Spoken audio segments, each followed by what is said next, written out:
the case record. At the conclusion of the staff presentation to the board, the appellant will have the opportunity to come forward and make the desired presentation to the board in support of their appeals. For each case that has other people here in support of an appeal, those folks would have an opportunity to come forward and address the board accordingly.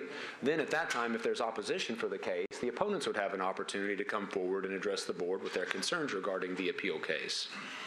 At the conclusion of the public hearing, the board would then deliberate on the case and ultimately vote and determine what the outcome for the appeal will be. Under the Board of Zoning Appeals rules, the appellant has 10 minutes for presentation if there is no opposition present. For contested cases, BZA rules allow 15 minutes to each side to present testimony. Should the appellant wish to save some of that time for rebuttal testimony, he or she may do so, but it's important to leave that time out of the originally allotted 15 minutes. At the conclusion of each hearing, the board deliberates and votes on the individual case in question and is vested with the power to do so under the provisions of the zoning code, specifically section 17.40.180. All section numbers that we refer to today come from the Metro Zoning Code, which applies to the entire jurisdiction of the metropolitan government. The zoning code was adopted by the Metro Council and took effect on January the 1st of 1998, with several amendments since then. I'll introduce the entire zoning code and make it part of today's record. The Metro Code requires a record of these proceedings. For those who wish to participate in the hearings today, this part is important.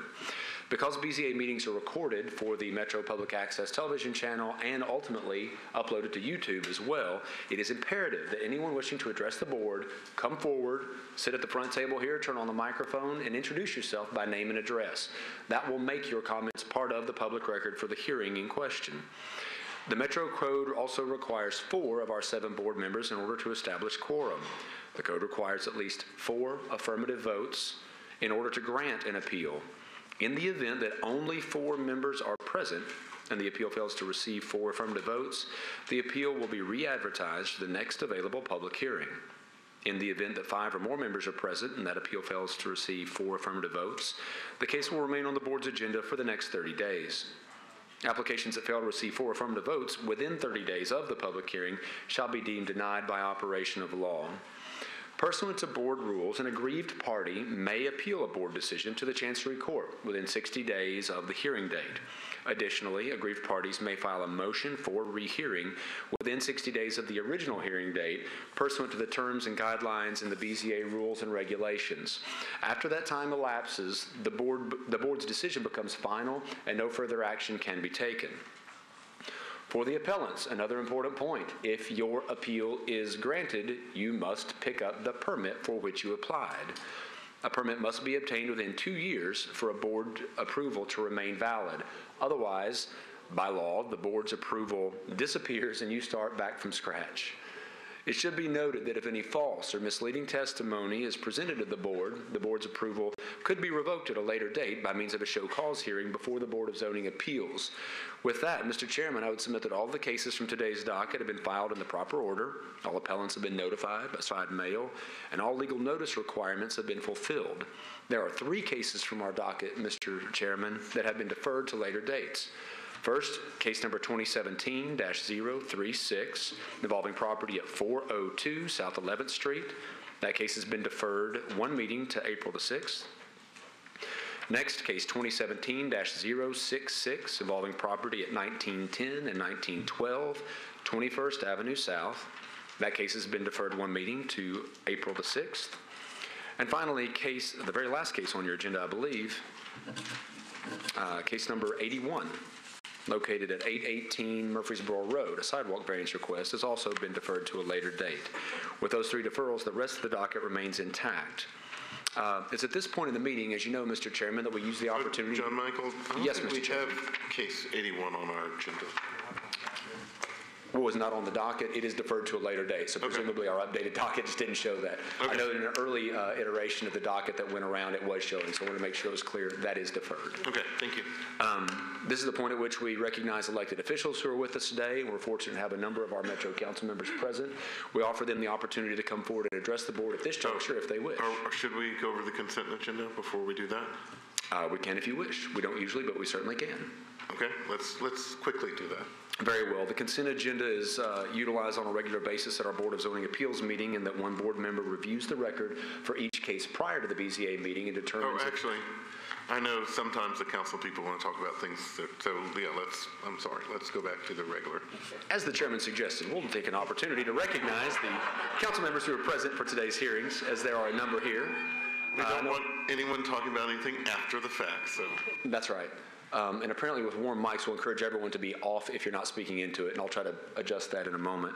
I know I saw Councilmember Scott Davis present in the room today. Councilman Davis, do you wish to address the board? Not this time. Very well. Our friend Councilmember Mary Carolyn Roberts present today. There you are. Do I understand that you wish to wait until your case of concern is called? That is Very correct. well. Councilmember Dave Rosenberg, do I understand that you wish to wait? Yes. Councilmember Russ Pulley, welcome. Do you wish to address the board at this time? Sure, that'd be fine. Very well. Come on down.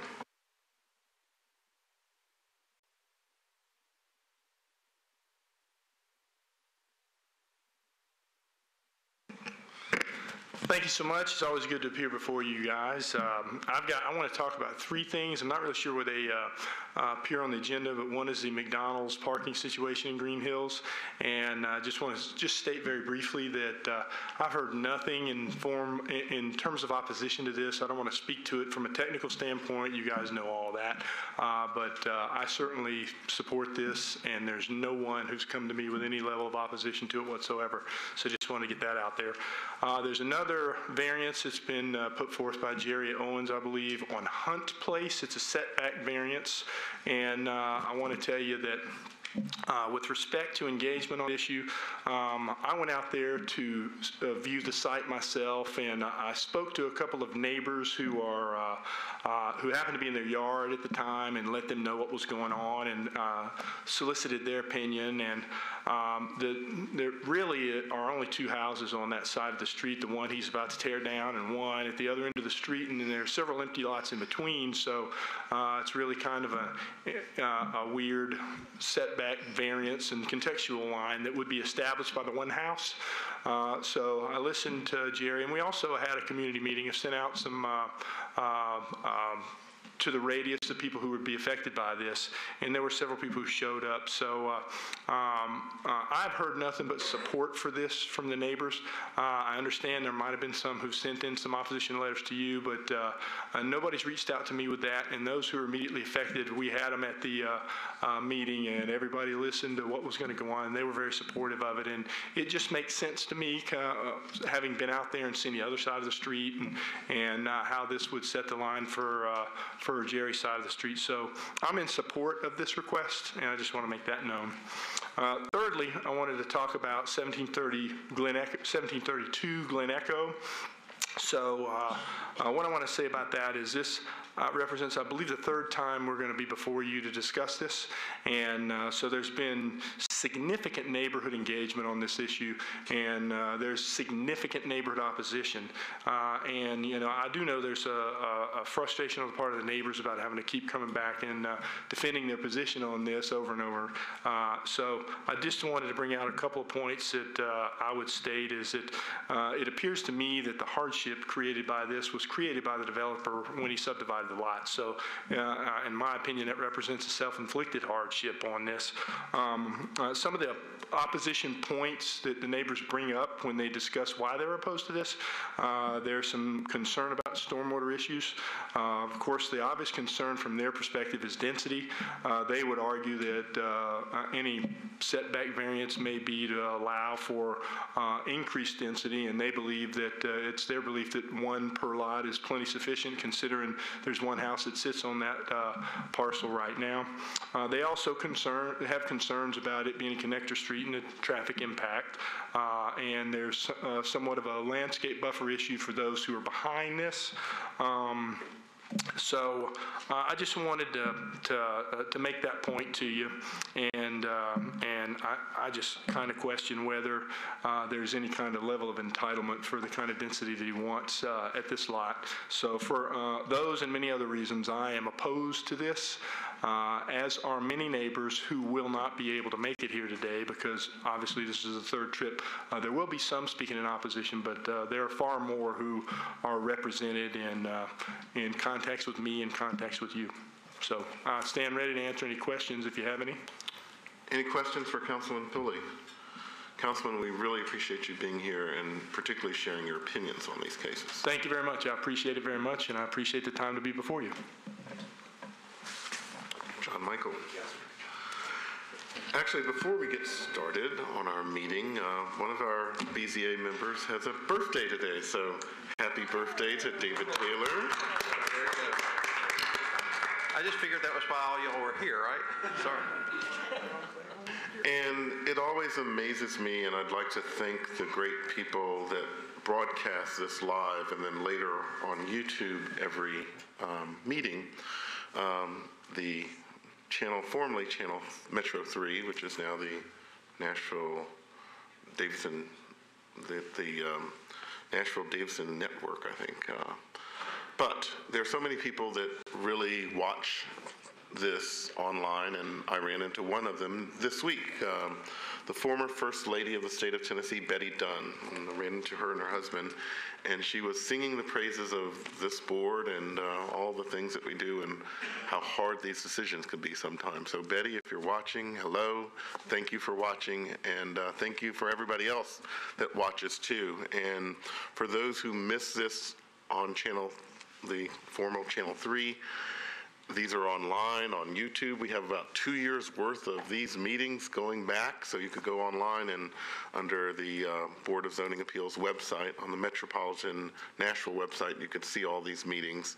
And I think that's really good for government, that not only are these meetings open, that they can be seen all over the world. So thank you for allowing me to say that. Mr. Chairman, we do hear from lawyers, property owners, developers, engineers on a regular basis that being able to go back and review is actually helpful to them. We also hear from insomniacs who are big fans of those broadcasts as well. Whoever we can help, we're happy to be of public service. Mr. Chairman, as you know, we utilize the consent agenda for these cases in that the board member has reviewed all of the cases and determined if there are any that meet the criteria associated with the appeal. For those cases, the determination is that testimony in the case would not alter the material facts, then that particular case is recommended for the consent agenda. We'll enter into the record the cases that have been so recommended for today's meeting, and if there's anyone here in the public in opposition to one of the cases identified for the consent agenda, please indicate so by raising your hand, and we can remove the case from consent and then hear it in its regular order. The first item recommended for the consent agenda is case number 2016-042. Cathedral Homes, the appellant, the property located at 6215 Louisiana Avenue, requesting a variance from side street setback requirements. Is there anyone here in opposition to case number 42? The second case, cases, I should say, batch of cases recommended for consent agenda, case 2017-067 and 2017-068. These two cases are adjoining lots at 1407 Steinbeck Avenue, requesting a variance from side setback requirements in both of those cases. Is there anyone here in opposition to case 067 or 068? Seeing none, those cases will also be recommended for consent. The next identified case is 2017-075, Kimbrough Equities, the owner of the property located at 2112 Charlotte Avenue, requesting variances from rear setback requirements and from access requirements at the intersection. Is there anyone here in opposition to case number 75? Seeing none. The next case identified for the consent agenda is case 2017-076 for the McDonald's located at 4110 Hillsborough Pike. Is anyone here in opposition to case number 76? The last case identified for consent agenda, the last two identified for consent agenda. Case number 2017-078 for property located at 1312 Campbell Road, a request for a variance from front setback requirements. Is there anyone here in opposition to case number 78? Seeing none, that too will be on the consent agenda. And finally, case number 2017-080, Michael Johnson, the appellant and owner of the property at 432 University Avenue in Old Hickory, requesting a variance from rear and side setback requirements. Is there anyone here in opposition to case number 80? Seeing none, Mr. Chairman, the cases before you on the consent agenda are case 42, 67, 68, 75, 76, 78, and then 80. So a total of 7 cases. Okay, we have 7 cases on the consent agenda. Do I hear a second for the consent, or do we have any comments about the cases? Well, I just have one comment. The cases 67 and 68 are specifically a 0 lot line to build an attached duplex. Can we just make sure that that's part of the motion, that it's on consent to build an attached duplex? So, I mean, if you give a 0 lot line variance, that they could build 2 feet apart, and nobody wants that. It is specifically for an attached duplex on those 2 pieces of property. I think that's totally appropriate, and the motion for passage of the consent agenda could include the stipulation announced by Mr. Taylor if the board so chooses. Yeah, that's all. I just wanted to make sure that it was clear that it wasn't just a blanket variance. I think that's a very reasonable request. Any other board members have any comments on that? Then I'll second the consent agenda with that addition. Okay. I'm sorry, could you read the numbers one more time for me? Okay, John Michael? I think I missed one, or I have an extra one. I'm not sure. I may have added one since we last spoke, Mr. That's what I Harper. was- Cases did you add 42, 67, 68, 75, 76, 78, and 80. Okay. Okay. So we have a motion and a second to put these on the consent agenda. Is there any discussion? Seeing none, all those in favor of the consent agenda signify by saying aye. Aye. Opposed? The consent agenda passes. John Michael. For those whose cases just passed on the consent agenda, you're done with us. You're welcome to stay. You're welcome to leave. Staff should be able to help you with your permit applications as early as tomorrow. In the event there are any questions, you're welcome to ask for the chief zoning examiner who can assist you. And to members of the public, the reason that we have a consent agenda, we have long meetings. Our average meeting usually lasts about 4 or 5 hours. There's some cases that are less controversial or don't have opposition, or the variance is small compared to some other cases, and we feel that putting them on consent agenda is a good use of our time and your time too, because if we had to hear those 7 cases, that's probably another 2.5 hours worth of BZA time. So that's why we do that right now. So John Michael, thank you. Thank you.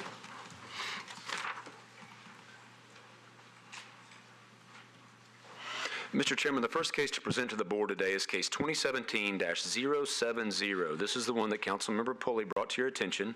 Jerry Owens is the appellant and owner of the property located at 4408 Hunt Place in Green Hills neighborhood. The request is for a variance from the front setback requirements in an R20 zoning district. R, of course, allows 1 or 2 family development, and the plan here is for construction of a duplex. Specifically, this is a contextual front setback case. The contextual front setback required under the zoning code is 68 feet. The request is for an 8-foot reduction down to 60 feet for the front setback requirement. The zoning map shown here gives you a sense of the proximity of Hunt Place just off of Lone Oak Road. This is not terribly far from Lipscomb University in the Green Hills neighborhood. The aerial map shows you the condition of the lot presently. The site plan submitted gives you a sense of the layout of the 2 proposed structures on the subject lot with front parking included. This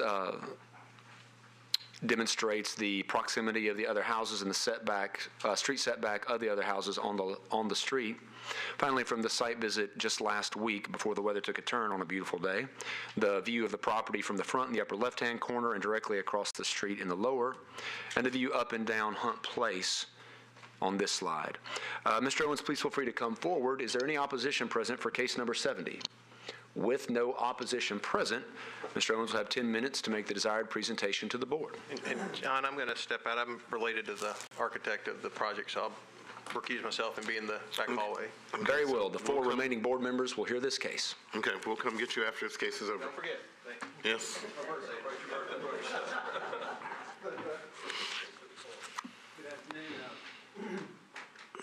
Oh, please press the button. Yes. Good afternoon. My name is Jerry Owens. I am the owner and contractor. And what I'm asking today is to be able to move the 2 houses that I propose forward 8 feet. The hardship I feel like we have is, because I'm trying to do the garages on the front without the garage door facing the street, with the side entrance, which I feel like will be a positive for the street and look better. In order to do that, I'm pushing them out front, so I need more depth. I think that it would be a positive for the people that are going to be living there, 2 units, and then what we decide on today will affect the other 2 lots, which will be possibly 4 more houses in the future. And the only house remaining on my side of the street is the one house that's a duplex at 68 feet, which seemed to be arbitrarily placed there in 1984 after a house burned. On the other side of the street, all the properties, I believe, are more or less 50-foot setbacks. And I think that was what, according to my surveyor and our research, that was also true for my side of the street until all the homes were torn down. So I understand the rule which pertains to that side of the street, but there's only one house left. So I don't know that that's meets, to me, the definition of, I think it's block face, is that correct? So I'm asking that we be able to pull it up 8 feet. That'll pretty much create the block face at 60 feet. And also a note that it's hard to tell on here, there's some dotted lines where the existing house is. And when I tear down the house and build the new houses, they'll still be, if you grant a request, they'll still be 10 feet behind the front of the house that I'm tearing down. So you have support of the council member. Yes. You don't have any opposition here. Is there any questions of the applicant about this?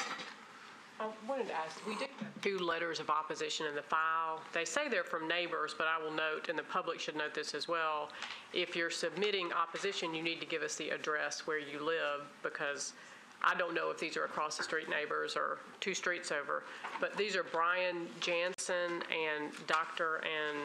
James and Linda Arnett. Do you know either one of them? I don't recall. We sent out 67 letters, and we had a neighborhood meeting. I think there were 7 or 8 people that showed. Nobody expressed opposition to me. I'm not familiar with those names. It could have been on the list. There were 67 of them. Yeah, it says neighboring owner is how he identifies himself. So yeah, I don't know. Question for our architects. I remember when I was on the Metro Historic Zoning Commission years ago, there was all this discussion about garages facing the street in the front and how aesthetically we're trying to move away from that. So David, Dick, is this kind of the trend now and reasonable to, from an aesthetic purpose to be able to be building a little bit closer to the street? Well, it's what planning prefers for sure. I think generally, well, I think that is what planning prefers. Okay. So that's another point too, that yes, our Green Hills is growing tremendously, and as the applicant pointed out, there's some probably future development that's going to be going on the street. So if he kind of sets the tone, that others will probably follow, especially being consistent with the word of planning. I think that's a good thing. And I also did not ask for 50 feet. I asked for 60, which won't put me too far out from the house that's there already. So at 68. Any other questions of the applicant? Do you have anything else to add? I did. Okay. Thank you. We're going to close the public hearing. Discussion. I think this reminds me of the case that we heard last meeting on down in Pennington Bend, I think. the house was in the flood, in that there were, contextually speaking, there were no houses much on the block. And I don't remember exactly how we went through the analysis, but I think if we have to find a hardship, then we can look back at that analysis. Do you guys remember exactly how we walked through that? Because I know that was a big part of the setback. That I think there was 2 houses maybe. It was very similar to this. Well, I think obviously to kind of follow planning's recommendation, and also we do have 2 letters of opposition. There's no opposition here present. The councilperson's for it. It's a reasonable, especially when you consider it's following what planning has recommended. I think it's a reasonable request. Well, I think it is reasonable, but I still think don't we have to find a hardship? Make a finding of hardship? Yes, yeah. Yeah, I'm looking that way. And I'm wondering if we have to invoke the Herbert rule. Yes, I believe based on 17.40.370, you do have to find a hardship. It sets out the criteria for granting a variance, and a hardship is one of them. And I believe our so-called Herbert rule or Herbert clause is that it's extraordinary site conditions in this case. Yes. In this case, it being that there's not really enough building stock to establish a consistent setback. And I think that it would be acceptable to use that as a hardship. Would you like to make a motion then? Sure. I move that we find, or that we approve this variance, and the hardship being that there is extraordinary conditions on this site, being not enough existing stock to establish a reasonable setback. Okay, we have a motion. Is there a second? I'll second. Okay, motion's been made, properly seconded. Any further discussion? Seeing none, those in favor of the motion signify by saying aye. Aye. Opposed? No. Okay, it passes 4-1. I will go get David Taylor, our birthday boy. Mr. Herbert, we will have the Herbert clause on everyone's lips eventually. I'm working very hard to get that into the lexicon.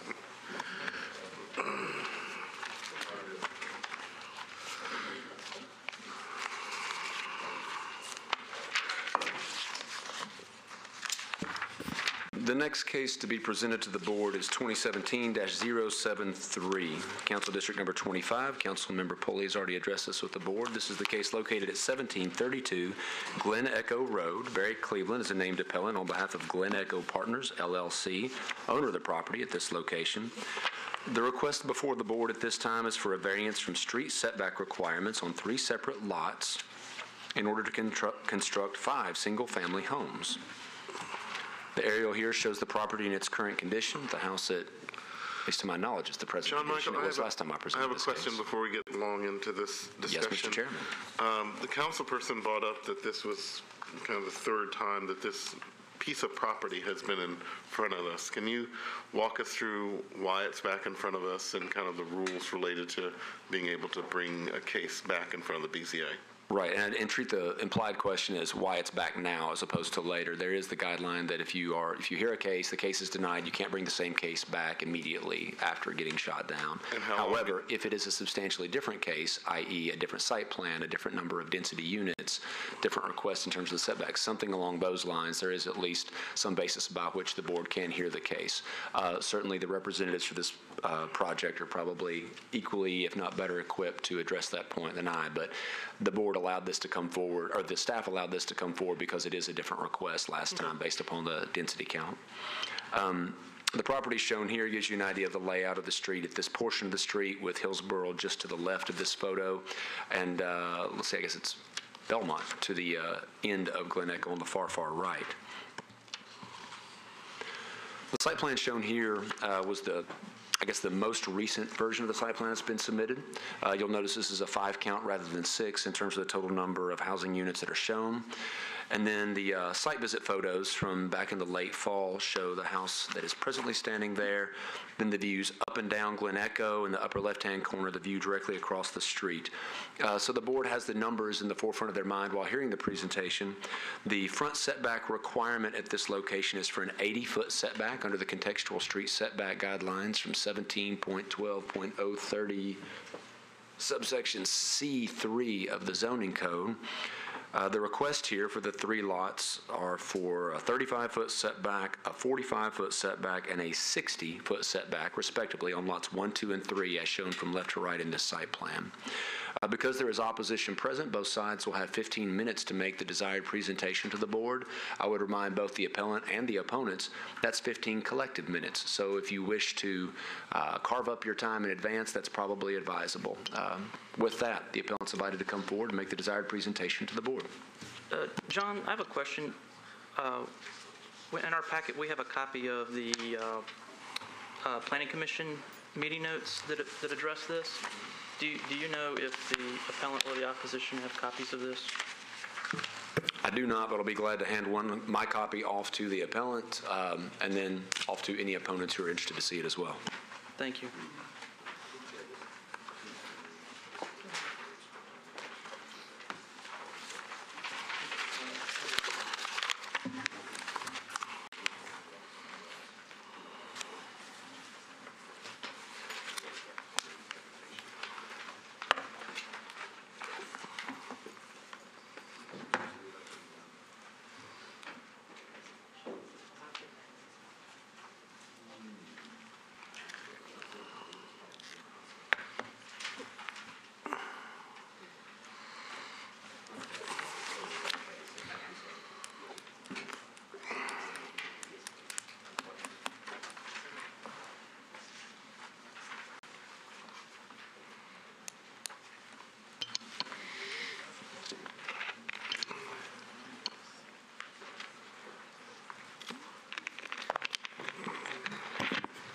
Hello, Jason Swaggart, 4205 Hillsborough Pike. George Dean, where am I from? Sometimes I wonder. Downtown Nashville, 315 Dedrick Street. We really appreciate you guys listening to this case for a third time. The reason we're back is after the last meeting, George and I were asked to take a stab at this, and after listening to the comments from the community and a council person about the density, that seemed to be a bigger issue. Although we could do 6. We thought that the community was right as far as like making a better design. And so we thought it was good to go back and take another stab and look at some alternative designs. And believe me, I drew this thing a million times trying to make it work. Can I ask you something about that? So Yes, sir. There have been lots of meetings, councilperson been involved, and as he said at the top of this meeting, he's still opposed to this case. So you said you're back here because you listened to the community and you came up with some different scenarios. So I still see some letters of opposition here from the neighbors. Based on this redesign compared to the last one, the first one, do you have any new people that now support this? Well, do they have a letter? I want to see a letter. I don't have a letter in front with me, sir. And the reason I ask that, because, this is the third time, and you started this by saying, well, we listened to the neighbors, and we're redesigning it based on density. So I'm interested to know if this redesign has picked you up any support in the area. And who is it, if it has, that was previously opposed to this design?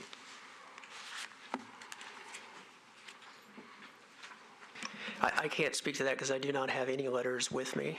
Okay, but you don't know of anybody who previously was in opposition to this that now, based on this third design, is now in support of it?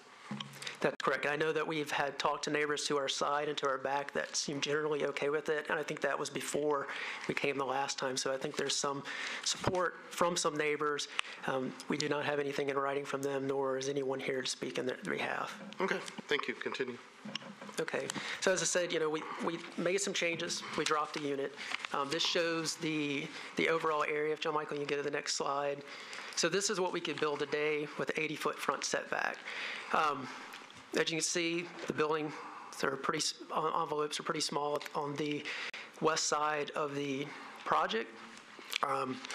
Some of the things that we're up against is this did go to the Planning Commission for a 3-lot subdivision that was approved, and kind of going back, similar to what you guys just spoke about on a previous request, is the intent of trying to limit where garages face streets, so in this case, Glen Echo. The Planning Commission placed several restrictions on the plat. And John Michael, if you can go to the next. And again, this is what we're asking for, 35, 45, and 60. If you see there's 35, we tried to match what's over to the west, which is a garage, and then step it back to 75, to the 75-foot one, which is to our east. So 35, 45, 60, which kind of steps back with the existing patterns. So next slide. So we got a 3-lot subdivision approved. The Planning Commission had some concerns, and there was opposition at the Planning Commission meeting.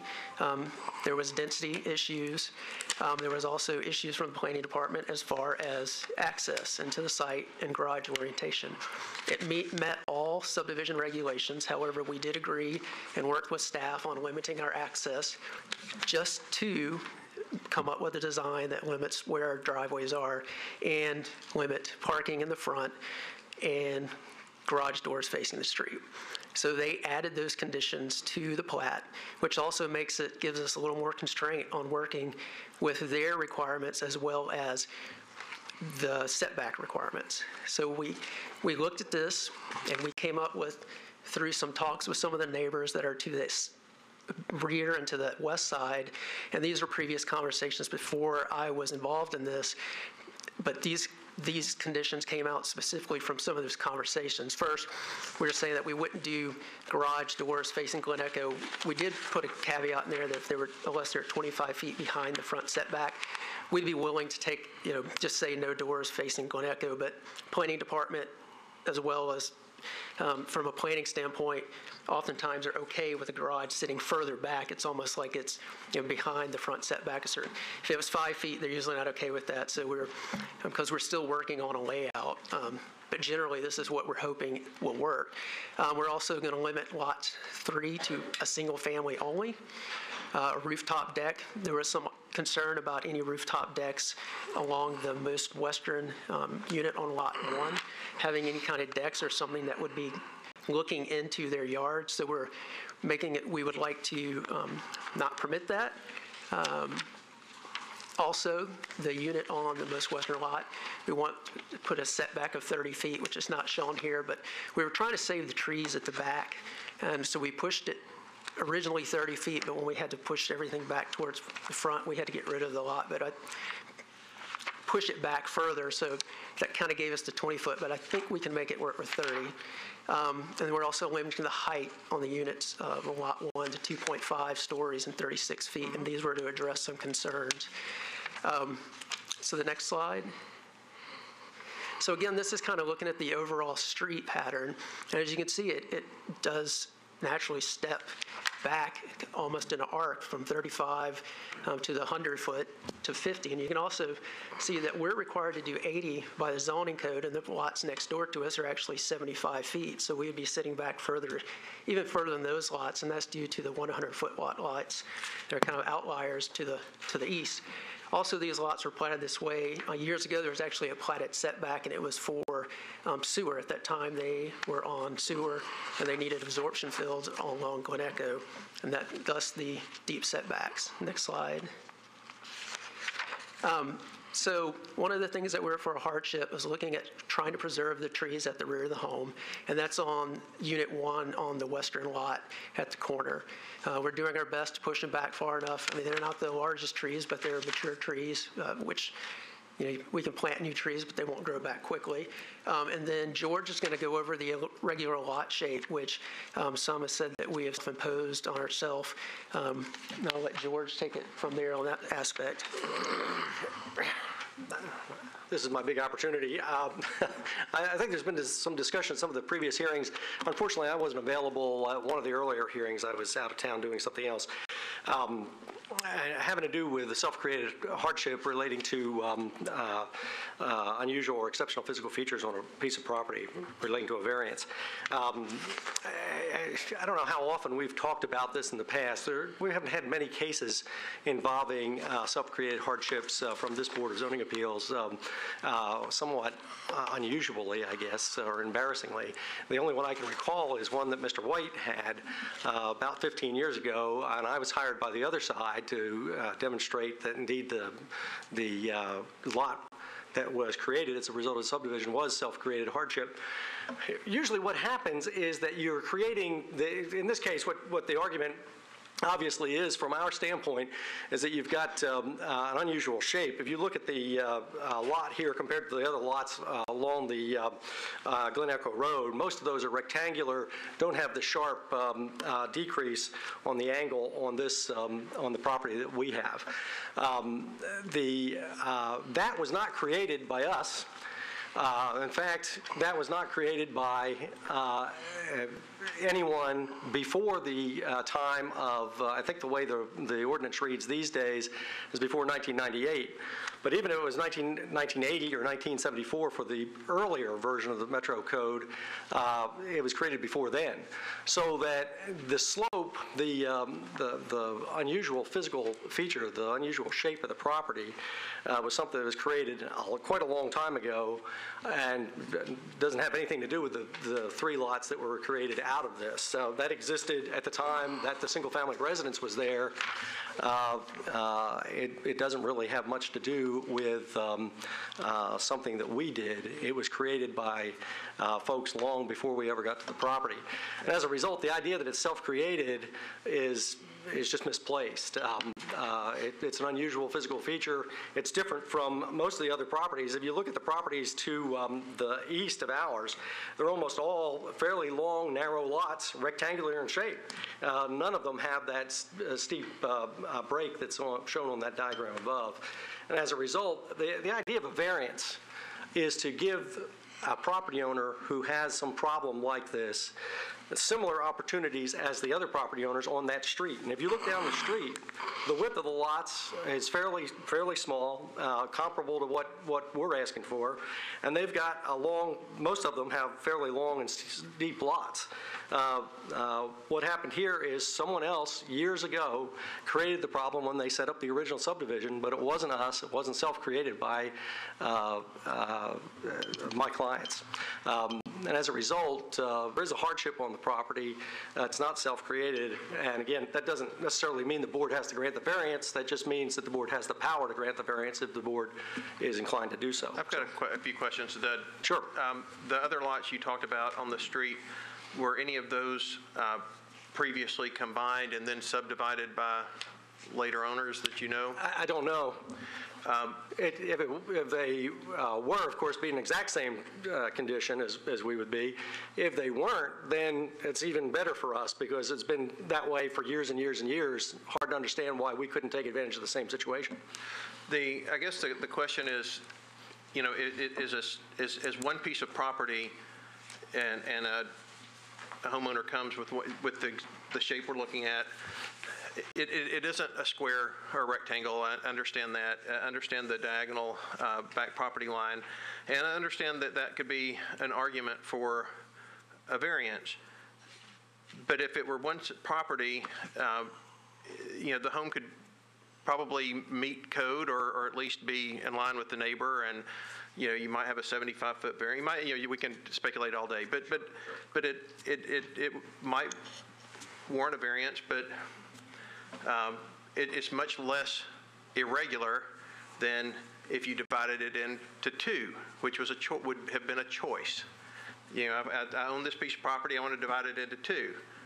And then I have two lots, and each of which might get a variance because of the diagonal in the back, but they would have a little less variance than probably what we're asking for now. The choice was to divide it into three because, for whatever reason, but presumably because they're all 50-foot wide, or however, you know, they're wide enough that I can put two houses on each of them. That's a choice. So, I mean, at what point do these choices become self-imposed? You know, I mean, if he went to the Planning Commission and said, I want those lots 1 and 2 to actually be 4 lots. I want to split both of those into 2, and I'm going to build one home on each of those. In my mind, it makes that lot 1 even, more irregular. Sure. And so, but it's all the choice of the person that bought it and owned it. So I guess the question is, at what point do these choices become self-imposed, if this isn't? Hard to answer that question. I'm not sure how to approach it, but let me go back to the ultimate intent of the variance provision in the 1935 law that we all operate under. Now, the guy who wrote it, Alfred Bettman, his whole idea was to allow someone who has a similar piece of property, on a piece of land, to use it in a manner similar to the property owners that are adjacent to him. And if you look at the folks that are adjacent to us, we're not really asking for anything different from what anybody else has. Just because the lots are slightly smaller by virtue of the angle on the property, that causes difficulty for us, and that's why we're here. But it'd be the same thing if you had a steep setback from the back, and you wanted to put. Tom's case was his client subdivided the property in a way that prevented them from putting the garage on the back of the property. Essentially, he just couldn't do it. Came to the board for variance. By the way, the board granted the variance, and ultimately I had to appeal the case. But the idea was that the way that there was plenty of land there to do what he wanted to do if he'd left it, and it was the way he'd had it developed originally complied with everybody across the board in the same general area. When he created the subdivision, he was within his rights to do it, but it changed the layout of the lots in the surrounding vicinity. What I'm suggesting here is the opposite is true, that we're going from what is a fairly large lot compared to other lots in the same vicinity, making them fairly reasonably similar sized with similar uses.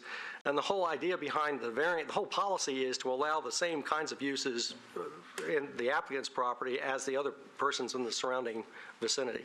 Again, I may not have said it very well, but that's really what the variance is all about, is trying to do that. You've got to have some unusual physical condition of the property to ask for the request, but that's the ultimate policy choice that's being exercised by the General Assembly when they pass the bill.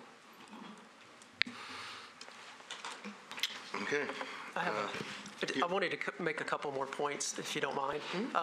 So one of the things is when we're working with clients on looking at property, one of the first things we look at is the long-range plan, which is another part of the thing you have to prove for a variance is that it meets the intent of the policy. If you go to the next slide, this is what's called a neighborhood evolving policy, which supports actually changes.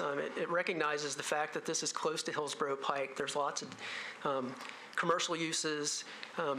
This is an area that's been picked out for higher densities. This is where we tell clients, these are the areas we need to go to. This is where the community has said, hey, we're okay with density here, we're not okay with it over here. And those areas just to the southeast, those are in maintenance policy. So we would not guide someone in that area and that kind of goes into our decision making with the 3-lot subdivision. If you go to the next slide, there's a couple SPs that were approved just on the opposite side of the street in 2007, and then it was amended in 2012 for 16 homes that has a 30-foot setback. It was originally platted as a 75-foot setback. This was an evolving policy, and these, again, are the areas that we're looking at.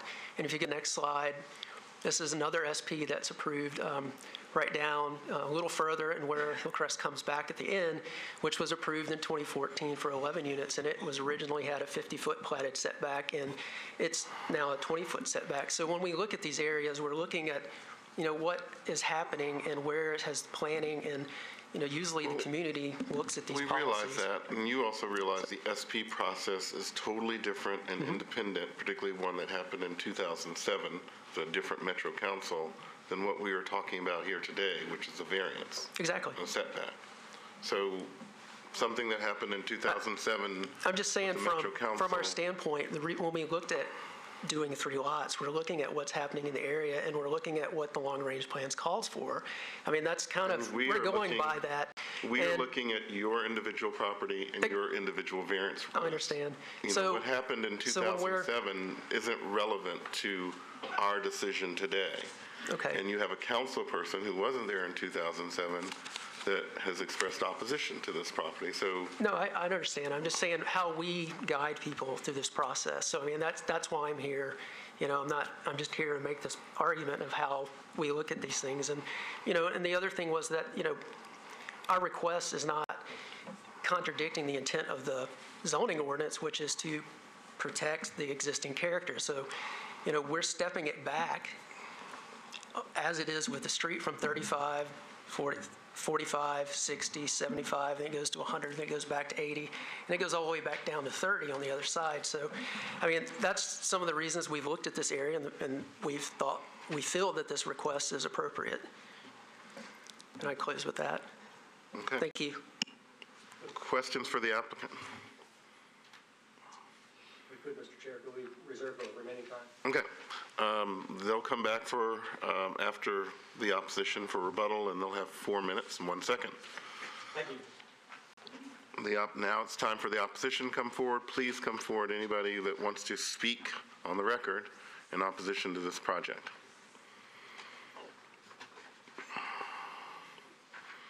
And please identify yourself and state your address for the record.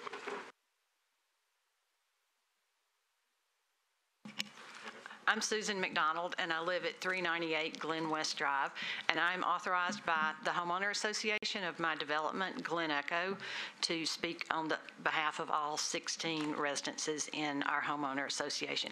This is the development that is directly across the street from 1732 Glen Echo, and I think it's the development that the earlier people talked about was approved in 2007. And I first wanted to follow up on what Councilman Pulley said about hardship. To get ready today, I read the applicable code section, 1740-370, and the BZA rules, and that clearly sets out what is not a hardship. And the bottom line is you can't call it a hardship just because you can't build what you want to build on your lot. The owners have tried to say that the hardship is that they want to build something compatible with the neighborhood. Well, I don't think they're talking architecturally because we don't have any architectural plans to see if these are compatible with other houses on the street. And but I think if you drive down this section of Glen Echo, the overwhelming characteristic of that section of the street is that there is no parking and no driveways and no parking at the street level. Any house in that section that has a reduced setback does not have an entrance or parking at the front of the house. Houses that have parking at the front of the house have the larger setback. And when I was walking at dusk the other day, so my pictures are not very good, and I attached these to my objection, on Lone Oak between Shackelford and Richard Jones, there are all the houses have the front entrances, front parking, and it's a very, very different feel from this section of Glen Echo. So if these houses are built with this reduced setback, there's just no way I think you can say they'd be compatible. Now, Mr. Dean talked about the purpose of the 1935 law, and I'm not familiar with that, but he did say that the purpose of a variance is to let one owner build something similar to the other people. But on that side of Glen Echo in this section, anybody who has a reduced setback does not have parking at the front of the residence. I have a question about that. So the 3 houses next to this lot, are you saying that I think in the previous slide we showed were 75 feet, they don't have a reduced setback? Their setback was their setback 75 and this is 85? Do you know? I don't know if it was reduced, but because all 3 of those houses had giant driveways in the front, and so it appears that the 3 next door neighbors would would have parking, only parking in the front. And I didn't, we can go back to the street and look all the way down and see, but I'm just curious to understand your neighborhood. And they do have parking in the front, but it's far back from the street. Because you go up the driveway and park and enter the garage closer to the house. So there are no cars that are parked or entering the, or staying there that are close to the street with a reduced setback. And in contrast, the houses in the Glen Echo development on the other side of Glen Echo do have reduced setbacks, but those entrances for cars are on the back of the house in alleys. The other question I have is that, you know, and I know the street, and I know Glen Echo neighborhood, and it's a lovely neighborhood that you live in, and the applicant had testified that your neighborhood, through the SP process, got a 30-foot setback. And so the question is, why is it acceptable for your neighborhood to have a 30-foot setback and the people across the street not to have a 60-foot and a 45-foot setback? Not talking about the 25-foot they asked, but let's say that was 30. Why is it acceptable for your side of the street to have a 30-foot setback and their side not to? Because there's no driveway or garage entrance in that reduced setback. So That would, yes. Oh, I'm sorry. Oh, go ahead. So are you saying that if these garages were at the rear of the property, but the driveway access is the same, would you be okay with that, with these setbacks? Probably not. I mean, that's part of the issue, but, so, I mean, if they had all the parking at the back, and here, the Planning Commission's condition, one of the conditions from planning was no parking pads at the front of the house. But, you know, if you have a house that just has one driveway, I mean, just has one garage, unless there's just one person living in that house, there's going to be a car parked outside the garage. And I don't, you know, call it a parking pad or not, there are going to be cars that are close to the street in these three lots that that make it completely different from anything else in this section of Glen Echo. And so it's not similar. You know, the people who built next door with the longer setbacks, they could have built more houses or a bigger house if they could have gotten the reduced setback. So it's not similar. Well, that's what I'm really trying to get at, what the opposition is. And, you know, it sounds like, I mean, from what I see on this slide, the applicant did a pretty good job of following the Planning Commission's recommendation. I mean, two driveways, no front-facing garages. You know, I can go through the list, but it seems like they really attempted to meet those. And so, and I know and that's fine. You're not the Planning Commission, you're the neighbors. I get that. But just trying to understand that. And so, John, can you pull up the neighborhood, just the aerial of the neighborhood, so when everybody talks about it, yeah, that one. I mean, see, I mean, the three next to it, I mean, that they are by definition a cement front yard. So, you know, I mean, and this seems to be much. Maybe that's why the Planning Commission, you know. Please identify yourself for the record. I'm Janice. Which one? I'm Janice Sinclair. I live at 1724 Glen Echo Road.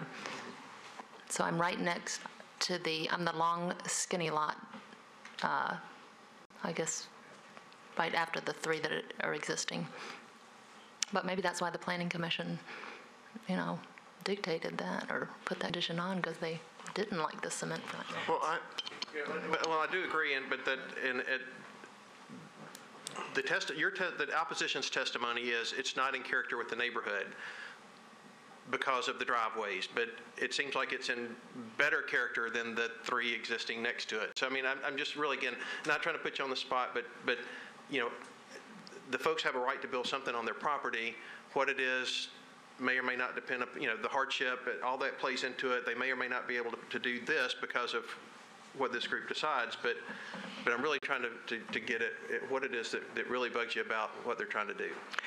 Well, if you imposed onto that aerial view what they wanted to do, they would,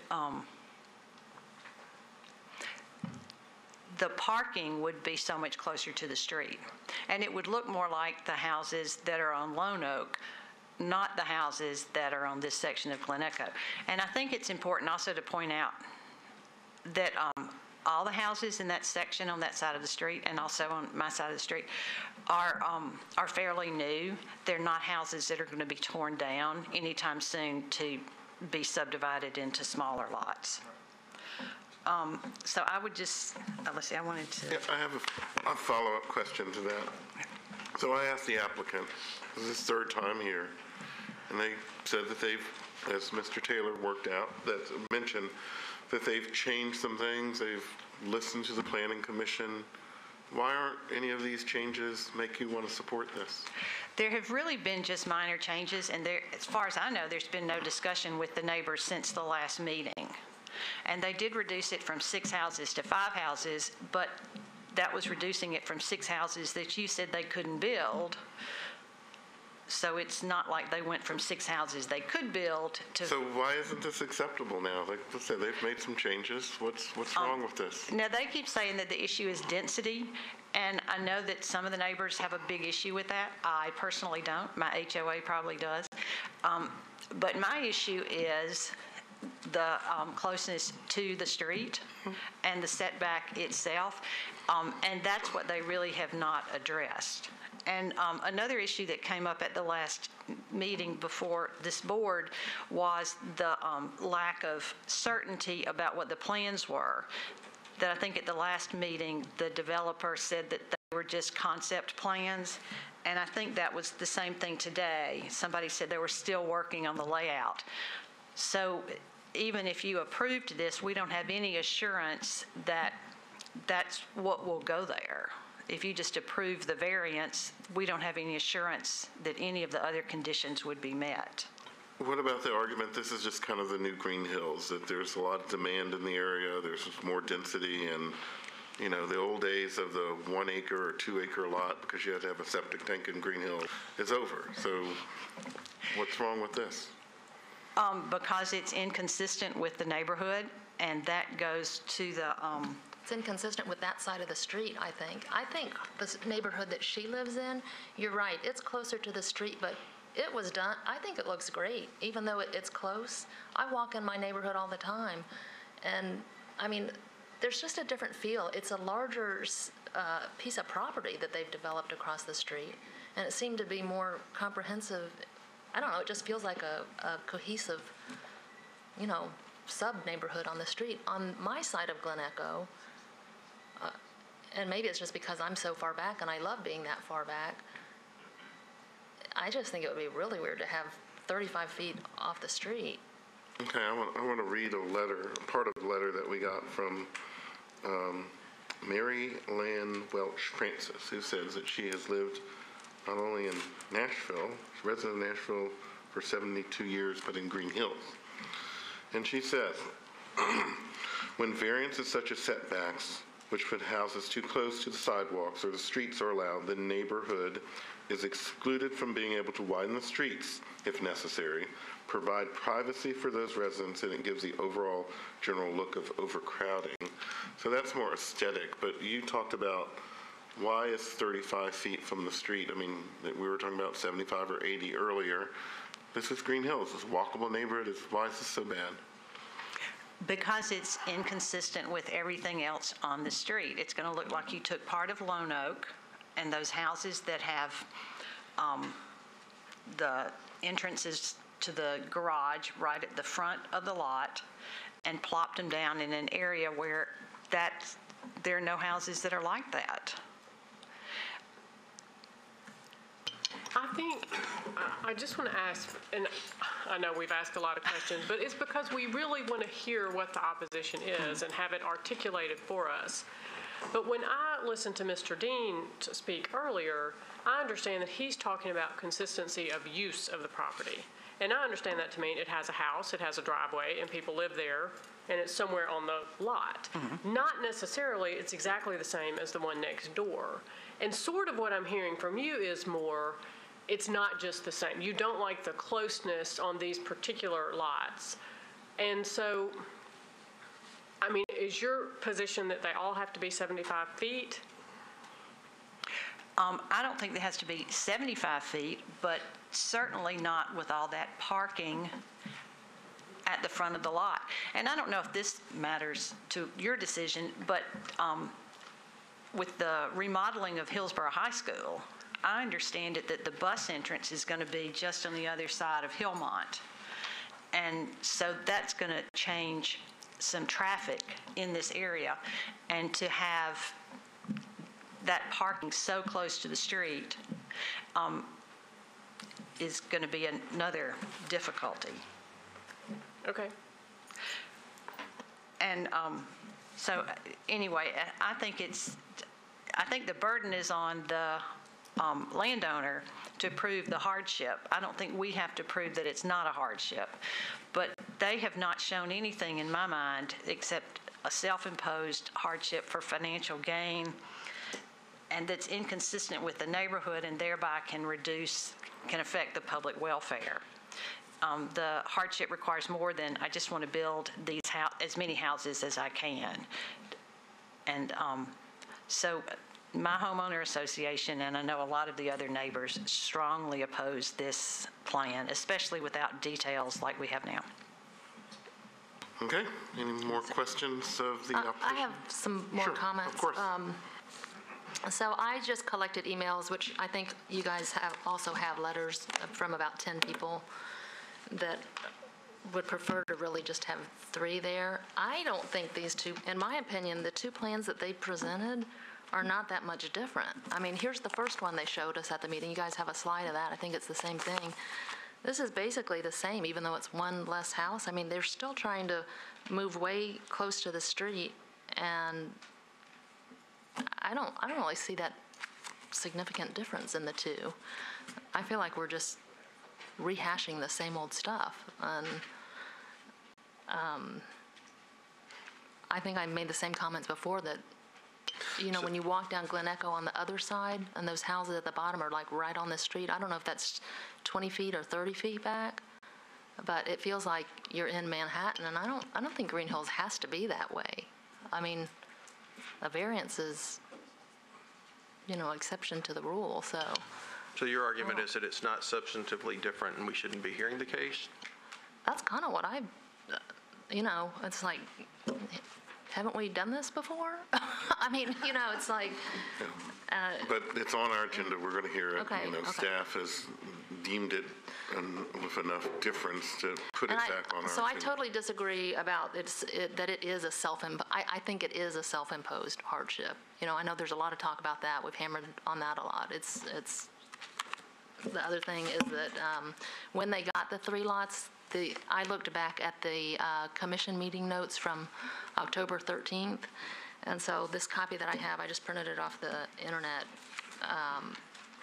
There are many places in here where it suggests that this may be too much development for this lot. I mean, on pages 63 and 64. I mean, was Jason Swaggart on the Planning Commission at some point? That name just sounds so familiar to me, but anyway.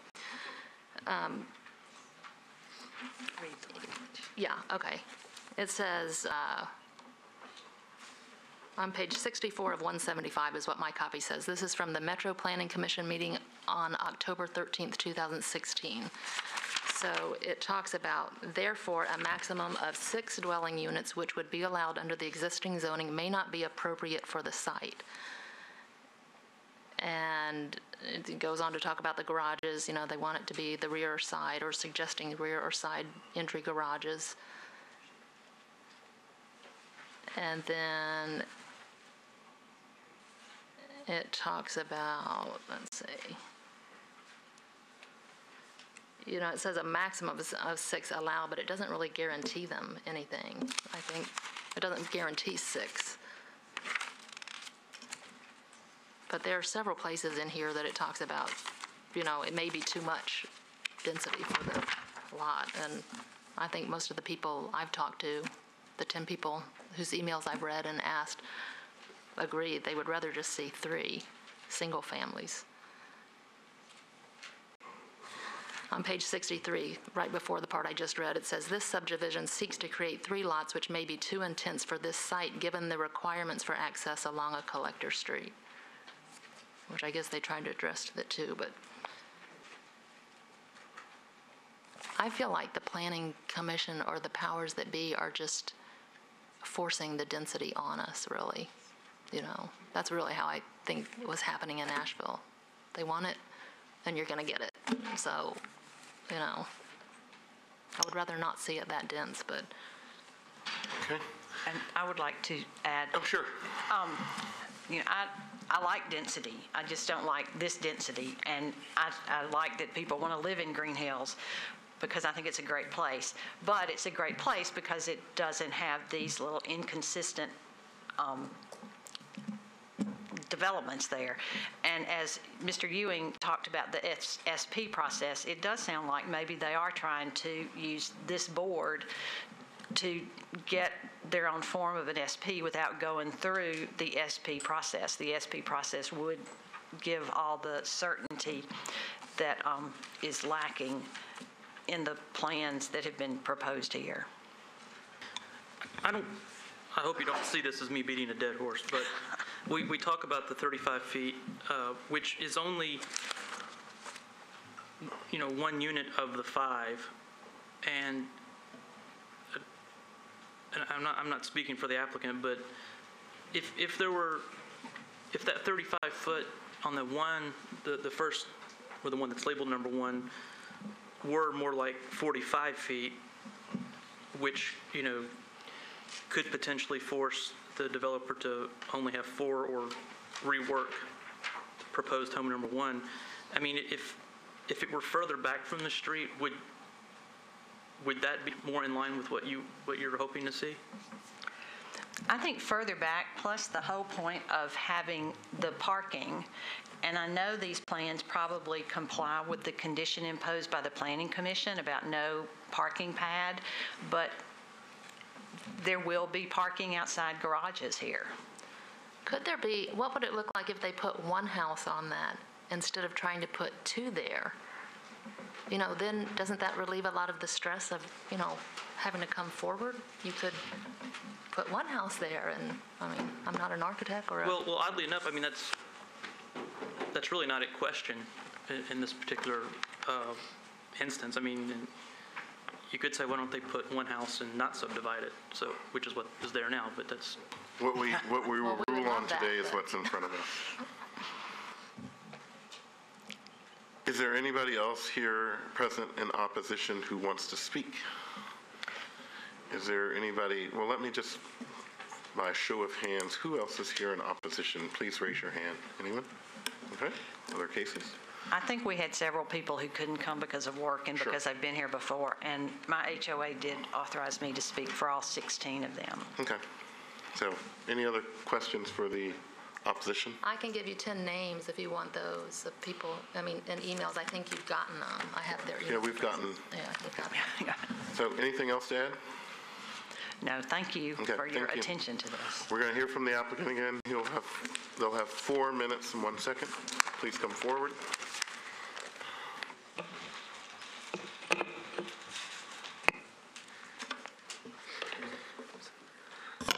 All right, thanks again for hearing us. I do want to just point out one more time that, you know, one of the things that we're arguing is that we believe that the setback actually follows an established setback pattern if you look down the street how it goes around. As far as the houses having parking in the front, I mean, the 3 houses to our east are, again, I mean, they're almost a paved driveway. We're trying to not do that by pushing the driveways behind the front setback of the house, and that is to address Planning Commission concerns. And it's also, I mean, it is a good planning principle. And I did work for the Planning Department, so I'm very familiar. Yeah, so I'm familiar with, you know, the policies and good planning principles. You know, so we're trying to do a product that fits better, and that's why we lost a unit. And we also did that to hopefully, you know, address some of the concerns of the community. As far as this is a draft plan, and some things may change a little bit, and that's the other thing I gave you guys a handout, that those conditions that if you are going to approve our request, we ask that you place all those conditions on your approval. And that locks us into meeting the goal that we're trying to meet. So BZA members, we are in possession of 5 requests that the applicant would agree to. And the other thing to point out is that the driveways that we're proposing that go up are limited to 16 feet in width, so they're pretty narrow. I think the driveways on the eastern lots are not too much wider than that, but they fan out, as you can see, and see all the concrete in front. So I mean, we're trying to come up with a better product that meets working between what the Planning Commission requires and what this contextual setback requires. And there was a comment about, the board member brought up about, reducing the setback just for the one that has the biggest constraint, which is shorter. Really, any relief that we could get to give us more flexibility to come up with a design that meets the goals that we're trying to do helps us. We think this product that we're trying to do works best. I mean, one of the challenges is the reason we ask for these setbacks to be set back the way they are is so we can line the driveways up that go into the garages. If one's further back, that just makes it a little more challenging. But really, I mean, this is the best case scenario, but any relief that you can grant us to give us more flexibility instead of pushing it back 80 feet would help our client as well as help us come up with a product that fits better with that side of the street. George, you have anything? There was some concern about enforceability, and obviously, to the extent that the conditions are included in the board's order, it'll be perfectly enforceable, and I'm glad to draft it for Bill and John's review. Thank you very much. Okay, questions for the applicant? Well, I want Mr. Dean to tell me just a little bit. I know you explained it about the self-imposed hardship, but I do think the opposition today, and I have to say sometimes myself on this board, if you buy a piece of property that you know is not going to work with the model you have, and you're going to have to get some relief from the Board of Zoning Appeals, it does become tiresome to me, I won't speak for my colleagues, to continually have to hear the same arguments. They're overbuilding, they want too much, and it is for financial gain, for the most part, not always. Sure. And so I appreciate that we're trying to do something more consistent with the neighborhood, but how can we avoid this continual argument? What is a better way to do this? Well, I don't know that there is one ultimately. This carries over. This is not the only area in land use planning where this happens. I had the same question from a judge on the Fourth Circuit bench here in Nashville a couple of years back. The question is, when you buy a piece of property that you know cannot be built on at all, you've bought the property, you bought it with the limitations, you don't get any relief. Well, the problem is that means that not my client's the one that's stuck. It's the guy before. That person has no value in his property because he can't do anything with it. And this is a lesser form of that same kind of argument. Here, obviously, you can do something with the property. The question is, to what extent is it similar to what can be done by other people on the property in the same neighborhood? And again, that's really what Bettman was looking at when he drafted the 35 legislation. He was on the big commission that basically adopted zoning across the country, and so his whole belief was to try and make it possible to take a lot that had some problems and allow the property owner to use it in a similar manner to the other property owners in the same general community. And in fact, you look at the folks over, I guess it'd be to the west on these diagrams, they appear to be even closer to Glen Echo Road, probably because they front on another street. But again, the overall impact is, you've got a lot of cement there, a lot of concrete that's been poured closer to Glen Echo Road. When you look at the overall impact, it's hard for me to understand that people are very rooted in their community and they don't like to see change. But here there's a defect in this lot that's been there for years, makes it a little bit difficult for my clients to do what other people can do. and it's ultimately won't be much different from what's there on other lots. I wish, Ms. Chappell, that I had a solution for the problem that you highlight, but it's hard to do. And again, like I say, it's not just in this particular area. In the case of the takings, the U.S. Supreme Court was asked the same question. And that's what I told the Fourth Circuit, basically, that the U.S. Supreme Court looked at that and said what I just told you. If you foreclose that avenue of relief, then it's not the subsequent purchaser, because no one would ever buy. It's the guy who wound up with it when the zoning took effect and took all the value out of the property. He'd have nothing left.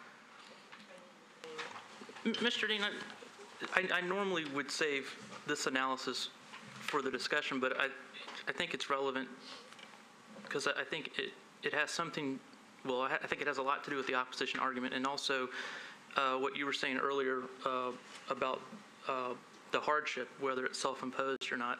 So if I were to go through, this would be my analysis, and what I would like you to do is tell me when I'm wrong. If an irregular shaped lot is a hardship that we accept, and it's a pretty low threshold given our cases. Sure. Now, finding that hardship does not mean that we have to grant the relief. That's correct. Or nor does it speak to how much relief. That's also correct. Okay. So we've reached the first bar. The second bar is when we are subdividing a property, as long as we are doing lots that are consistent with other lots, and when I say consistent, I would assume that they are similar proportion and area.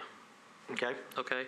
So when we do that and we have already found the hardship, does that hardship go to each of the subdivided properties, the new properties? Does the hardship of the old shape translate to each of the new shapes? Not necessarily. Fair enough. I'd say the largest lot up there obviously is impacted the least. Coming from the west, if you called the one Number further west, 3 on here. Number 3, yeah. Right. That's obviously impacted the least. Okay. And so I think it goes without saying, yet I'm going to say it, just because by definition a hardship can exist does not necessarily mean that it is a hardship. In other words, there are degrees of hardship. Yes, sir. Lot 3 is an irregular shape, but it's not unbuildable. Right, and I frankly think that if the board looked at that and thought that Lot 3, the one that's the least unusual, that the 80 should apply, we'd prefer not to have it. Sure. But if the board disagreed with that, I think that my client could live with that. So we've gone through all those steps, so now we would be at the point where if everybody were in agreement, we would be discussing what is the appropriate setback, and that goes back to the context of it's almost a projected line, not necessarily what we normally use is in the context of where we average, but because there's as you say, a radius, or that number is shifting as it goes down, you're following that. Right. So right. Now, I say all that, and that does not land me on a decision, but I just wanted to make sure I'm understanding or in agreement with that analysis. No, I understand exactly what you're saying, and I think everything you said makes reasonable sense. Okay, thank you. Any other questions for the applicant? Do you have anything else to add? I don't think so. Thank you. This is not, we're just in applicant time. So, thank you. We're going to close the public hearing. Discussion.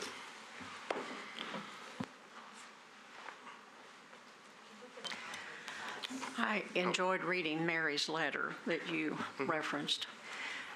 And I'm thinking about a meeting I went to the other night in my community where the property is not as valuable as it is in Green Hills. If this buyer bought this property and built 2 houses on that lot, they would make money on it because people want to be in that area. And for us to say that we're discriminating against the owner by not allowing this variance, I think kind of stretches it some. That's just what I've been thinking while I was listening to all the testimony. I think he can build 2 houses on each lot. Yeah, I know that. I mean, and as I understood his application, they're going to do that whether we grant the variance or not. So,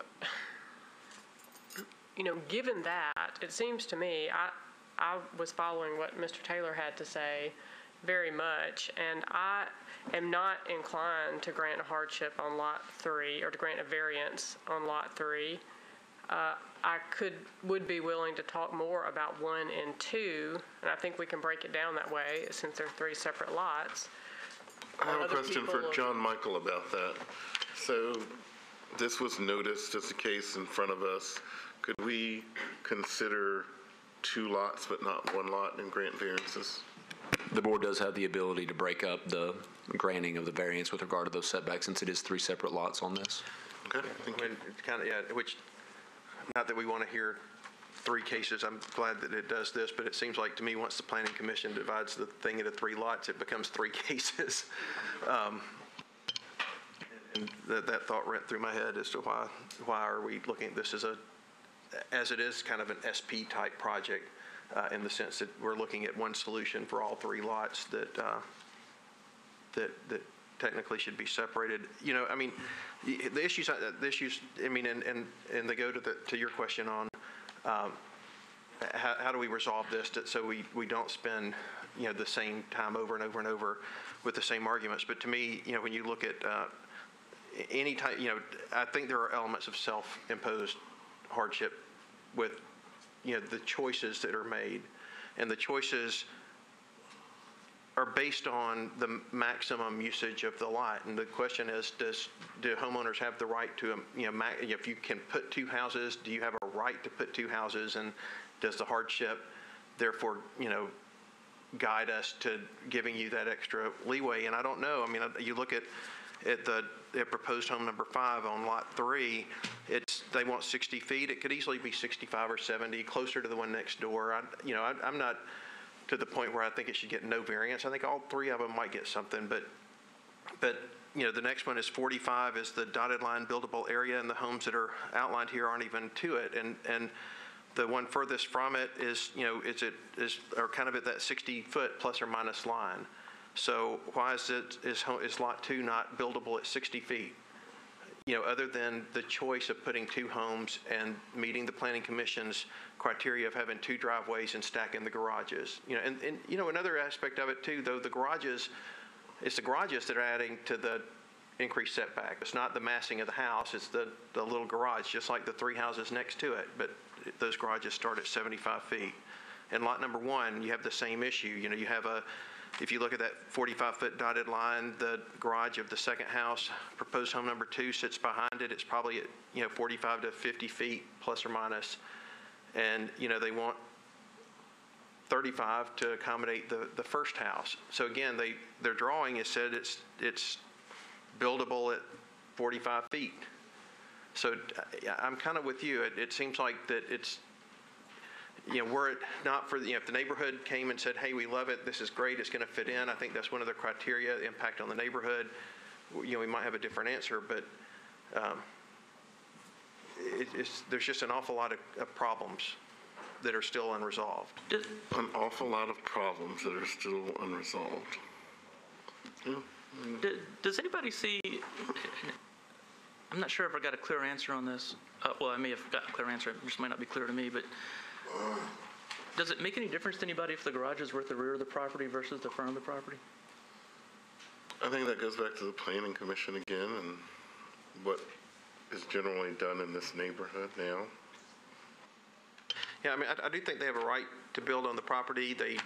If they can come up with an SP plan that, they put 6 homes there that has a different type of solution, we got 3 architects on the board. 2 of them are here. I'm not the architect, but I can, I've got things going through my mind. There may be other solutions. I do think. But they have a right to ask what they decide not to go to SP. They come here for variances. But I do want to. I mean, I do applaud the applicant for doing their very best to meet the Planning Commission's recommendations for the property. I do think they tried. I do think that they met those recommendations, and the mark is missed right now in terms of, the neighbors, the council, others saying, no, this isn't fitting in the neighborhood, and that's part of, I think that's a good part of the problem.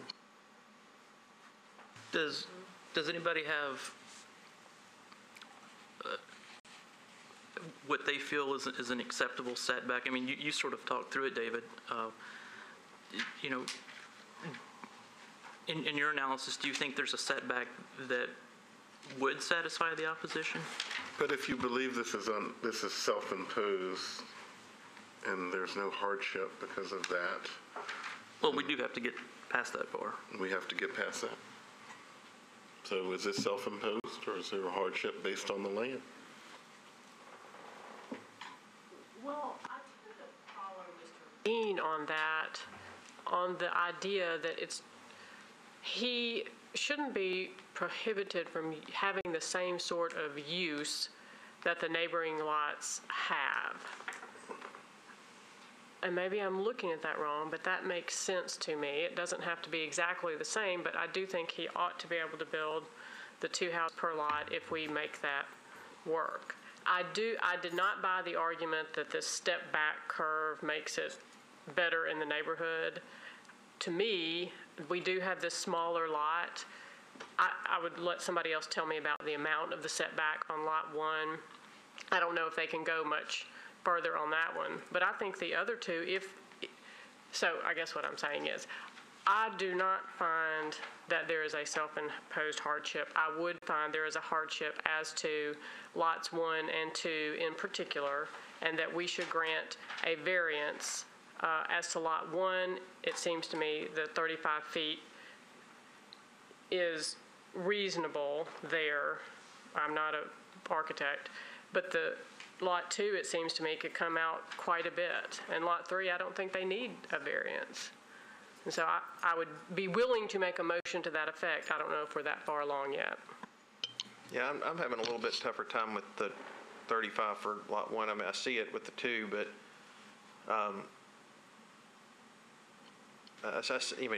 as drawn, I get it, but that's their proposal. But also, I don't know. It does. I appreciate the folks really saying, well, that should have been an SP route, but it's, we hear these cases all the time, so it's not. It's in front of us now. We're going to rule on it. Well, I agree with what Cynthia just said, that I think that 1 and 2 do have genuine hardships, and I think that lot 1, I think the setback, setback on 1 and 2 are both negotiable at this point. As David Taylor was saying, that it doesn't look like they need all of that area that you would gain from the 45 feet. It could be 50, and it's not to say that if we said that number 1 had to be 45 or 50, that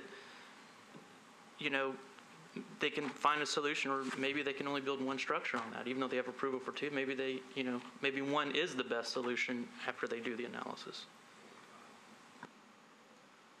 Well, my only thought with that is I don't know. The applicant has given us these 5 restrictions that they're willing to put, but as I take it, those restrictions go with the plan that we're looking at.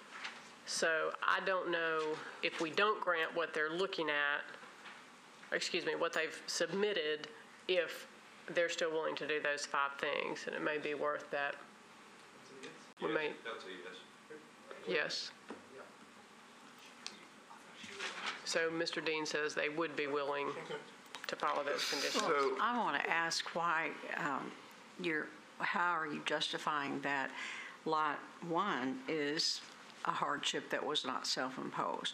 When this land was purchased by whoever this buyer is, it was obvious what the land looked like. It was obvious what the diagram was, that there was that curved lot. So why is that not a self-imposed hardship?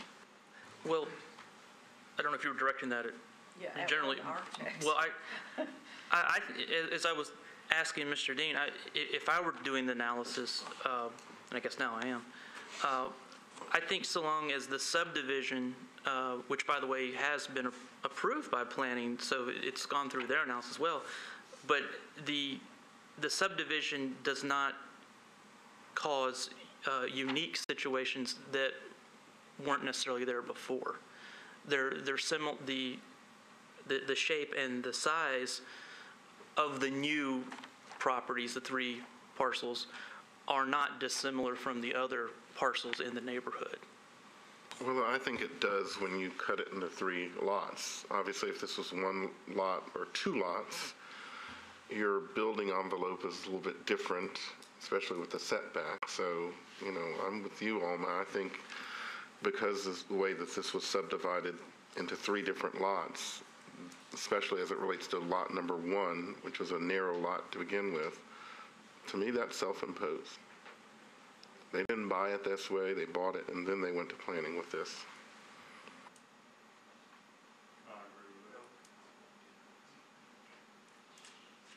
Well, so I think as I was going through my steps, I think if we as a group can't agree on whether or not there's a hardship, then I think that's where the analysis ends. And I'd like to say this too as well, and I know the applicant has worked hard and tried to work with what planning said, but I kind of agree with the opposition that this is the same, you know, I personally voted against this the last time it came here.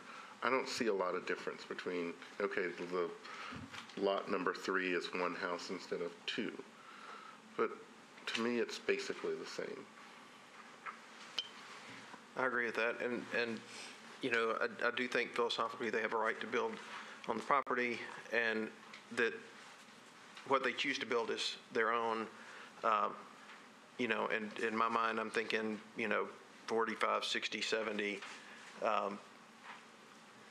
It gives a buildable space, but I also just have that feeling that it's, you know, neighbors should see a site plan, you know, and so I don't want to send the wrong signal to the applicant if it doesn't get approved and they go to Plan E or whatever we on now, that but you know, that's kind of where I am. I get the points and agree. Does anyone have a motion?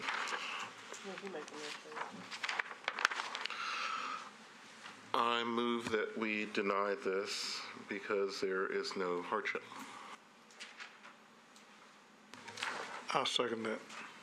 Motion's been made and properly second. Any discussion from the commissioners? Seeing none, all those in favor signify by saying aye. Aye. Opposed? No. So that's 4. Alma, you voted for the motion? Yes. Okay. 4-2.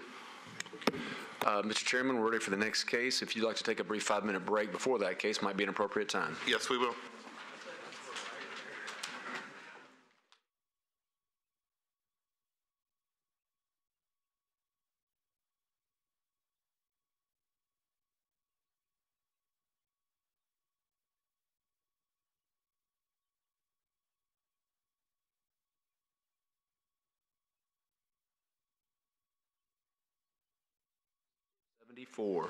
Mr. Antonio Tates, the appellant and owner of the property located at 1717 17th Avenue North in Council District Number 21, the property shown here on the zoning map just off of Dr. D.B. Todd Jr. Boulevard.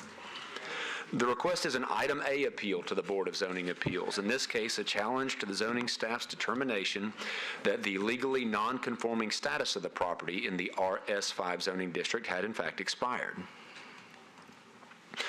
This was a duplex use property at one time. The zoning changed from R to RS, thus rendering it a legally non-conforming use. However, the staff's determination based upon review of the documents presented to you in your case file shows that the NES records record a period of slightly more than 31 months of discontinuation of one of the 2 duplex units. As you know, under the provisions of the Metropolitan Code of Laws, the zoning code 17.40.650, the cutoff is 30 months in order to maintain the legally nonconforming status.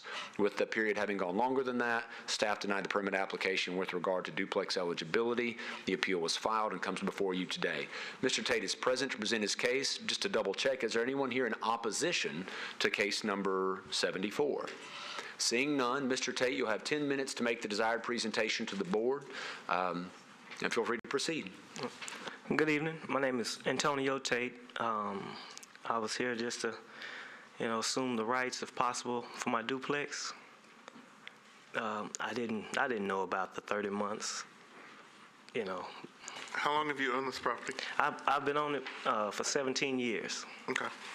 17th Avenue And North. so what happened over that 17 years? Did you ever live there? Did you rent it out? Yeah, I lived there some and I rented it out, but during the 30 months, just getting the money together to get the side rentable. And, had I known that, 30 months without lights, I would have forfeited my rights, or as a duplex, I would have had them Okay, on. well, let me ask you this. So you were trying to renovate the property? Not renovate, just get it back ready to rent. So no one lived there for 30 months? No, nobody lived there. I lived on one side, but I was using the other side as a storage and just getting it ready myself, painting myself and cleaning it out myself, pulling carpet out. So tell me about your renovation. When you had this renovation, you were renovating it to use both sides? Yes. Okay. Yes. And since then, it's been rented both sides. Before that period, before the 30 months. So how'd you figure out about the 30 months? How'd that happen? Well, I came down and I spoke to a zoning examiner, and he had informed me of that, but I had no idea. I hadn't received a letter. So the other side, like I said, what was in there? Like paint, wood, what did you? Yeah, just getting everything ready to rent. New carpet, want to pull it out and, getting some guys to come and do it after they get off their carpet job. Well, considering all that, why did you cut off the NES electricity then? To be honest, I just didn't have the money to pay it. Okay. I didn't have the money to pay both sides, taking care of a family and, kids, Do you have anything else to say about No, this? sir. Questions of the applicant? So you were doing this cleanup yourself? I would do what I could, and I would, give extra money to somebody to come and, I Sure. would prepare it for them. And do you otherwise have a full-time job where you're doing this at night or on the weekends? Yes, I work for Metro Public Works also. Okay. Any other questions of the applicant? Do you have anything else to add? No, sir. Okay, thank you. We're going to close the public hearing. John Michael, I have a question. Tell us about the 30-month period, the intent, and how we realize that someone has given up. Sorry. Tell me about the law that talks about 30 months, the intent of that law, and what staff uses to deem that someone has given up or wants to give up use of having it used as a duplex. So the state law and the city law are a little bit different. State law, with regard to that 30-month period in order to preserve your legally nonconforming rights, has to do with commercial properties, and that includes multifamily now under the state law, and that's at TCA 13-7-208. And although land use lawyers can't quote many specific statutes of law, that's one that we kind of have to live and die by a lot of times, so that's one that we see a lot. Here, this is a residential use, and the Metro Zoning Code governs, and it's 17.40.650, which broadly has to do with all the legally nonconforming uses. Under Section B, inactivity of a nonconforming use, we get the specific language. For purposes of this subsection, we're dealing with a 30-month period. So the 30-month period shows inactivity of that defined use, duplex use, which necessarily means active use of both sides of a duplex unit. The way that we're usually best able to determine whether or not the property stayed in use is NES records. Their records are actually really darn clear about turn-on day, turn-off day, the name of the person who had the bill in their name. With rental units like this, it's especially helpful. You can kind of get a more clear sense of move-in day, move-out day. And when you have a gap like this one, which was started on December the 27th of 2004 and ended with a turn-on date by Mr. Tate of July 31st, 2007. That's, 31 months and 4 days. It paints a very crystal clear picture of the turn-off period. You don't have somebody living in there without electricity. So, although there was a continuation of duplex use after that fact, think the passive language would be, it was not necessarily legal occupation of that second side of the duplex during that period. Not the question before us today, of course, and certainly unwitting on the part of Mr. Tate as the property owner. But that's the basis by which we review. Other utility records can be reviewed and other documents can be reviewed. This is usually the shortest cut to the most certain Do you have answer. the code in front of you that talks about use, and can you read that section? 1740-650, nonconforming uses. Subsection B, inactivity of nonconforming use reads as follows. When a nonconforming use has been inactive for a period of 30 continuous months, the land and its associated improvements shall thereafter be used only in accordance with the provisions of this title. An intent to resume activity shall not qualify the property for a continuation of the nonconforming use. And then the last sentence is, for the purposes of this subsection, the 30-month period of continuous ceased operation shall be told by, number one, paraphrasing, litigation involving the property, number two, paraphrasing, damage done by the flood of May 2010. Okay. Any other questions of John Michael? I'd like to ask him, what? It's a duplex. The owner one side is living there the whole time. What's the option? Live in Unit A, use Unit B for storage. I mean, it's just not eligible. This is a RS zoned property, so single family residence is the sole option in RS zoned property in that case. In the alternative, theoretically, someone could pursue a zoning change, either to R zoned property or an SP that might somehow recreate, for want of a better term, the duplex eligibility. So he was over, what, 1 month? 1 month, 4 days.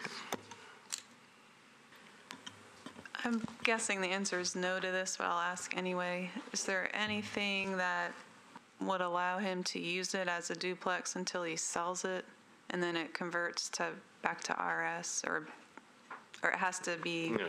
No, I guess it wouldn't. That wouldn't. Zone change. And board members, this is an item A appeal, so once again, we have to decide if our zoning administrator erred in his determination. It's been a long time since we've had a case like this, and I don't remember the last time we had one that was residential, but I do remember talking about this in commercial situations that I know are different, but I'm not saying we have to go this way, but I do remember some discussion about intent on the appellant's side. As it turns out, he was illegally renting after that's how he got caught. Right. But I think that does show that his intent was always to continue the use. And while the electric NES bills show a disconnect, and that is an acceptable mile marker to look at, I believe, and I'd be interested in what you guys think, I do believe that intent is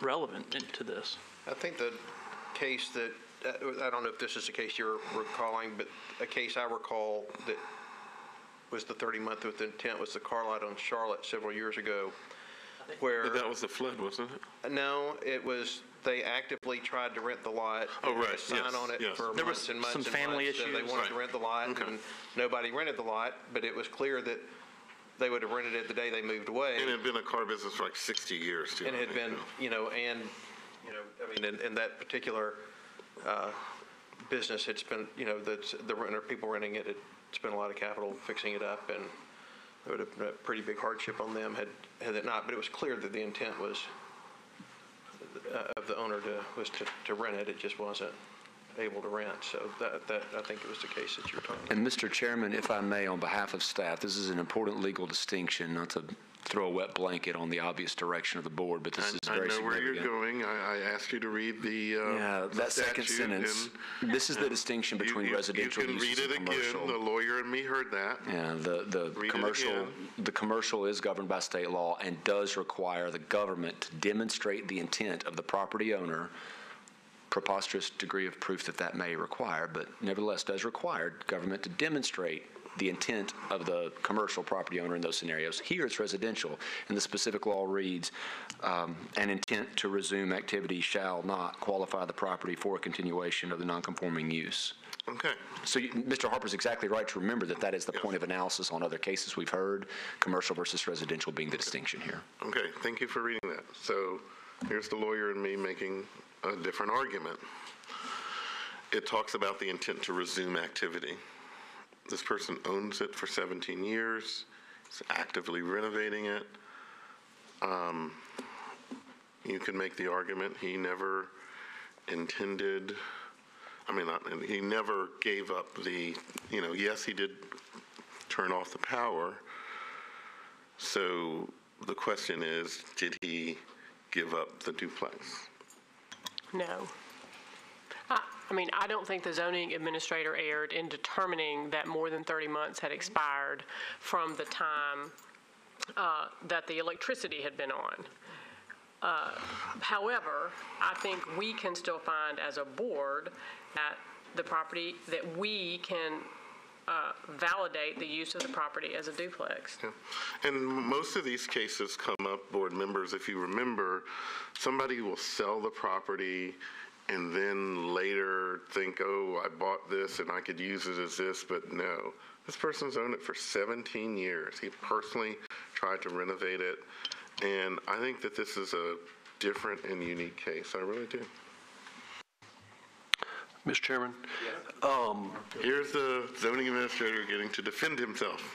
Mr. Herbert. Well, let me say this. I was not aware of this case until just a few minutes ago. Mm-hmm.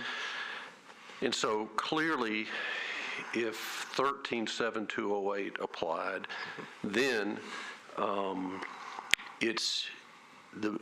Michael is correct. The burden of proof then shifts over to us to prove that the applicant intended to abandon the duplex use. 13-7208 does not apply because this is a residential use. Now, that being said, it's doggone close. Mm-hmm. And I don't take any exception to Ms. Chappell's argument that if the board found that the use did not cease, found that as a matter of fact based upon the testimony, then I would have no opposition to that. Okay. Do we have a motion? Well, I will say that there is, just for the record, flipping through maybe 20 or 25 signed letters from neighbors that say that it's the same letter, that they're a witness that the property has always been rented as a duplex, and people that have lived in the neighborhood 25, 15, 32, 55, 53 years. So you have that in the record stating, I think, your point. Mr. Chairman, let me just be really clear. While I think that Mr. Michael and staff got this right, mm-hmm. I think they did not err in this determination. However, I do think that if the board found as a matter of fact mm-hmm. That the use did not cease, then I have no objection. Okay. Let's have a motion. I would make a motion that we find that the duplex use did not err in excess of the 30-month period as required by law. Did not cease. Did not cease. Yes, he said err. Okay. And therefore, because this is an item A case. And therefore, we find that he should have the use of the duplex. And what about it as it relates to the zoning administrator, since it's an item A case? Well, we're finding that it's not in error, but we are, what I'm saying is the period of time that was determined, okay. 30 months had passed. We are disagreeing with the zoning administrator that the use did not cease the criteria that the zoning administrator has historically used, NES records, was not appropriate in this case based on the testimony and of based neighbors. on the facts before us today. So that's your motion? Yes. Okay. Do I have a second? I'll second. Okay. Motion's been made and properly seconded. Any more discussion? Seeing none, all those in favor signify by saying aye. Aye. Opposed?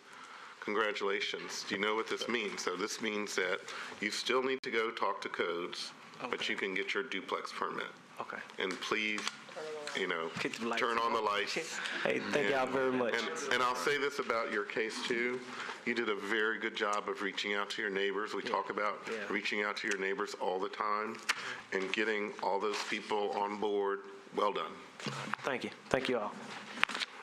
And well done to the staff for doing their due diligence. These are hard cases. These are close cases. My favorite kind of this kind of case was we had a case where there was 30 days without power. This was years ago. And it turned out the person lived there, but they just didn't have any power. They couldn't afford it. It was just kind of like, I still live in a house. I just don't have any power. And that was the only criteria we went by. And there was evidence at that meeting that the person really lived there, but they just didn't have power. So, John Michael, thank you. Mr. Chairman, our final case to be heard today is case 2017-077 involving the property at 7600 Cabot Drive. Ned Miller's the named appellant on behalf of Beach Lake Properties, LLC, owner of the property at this location.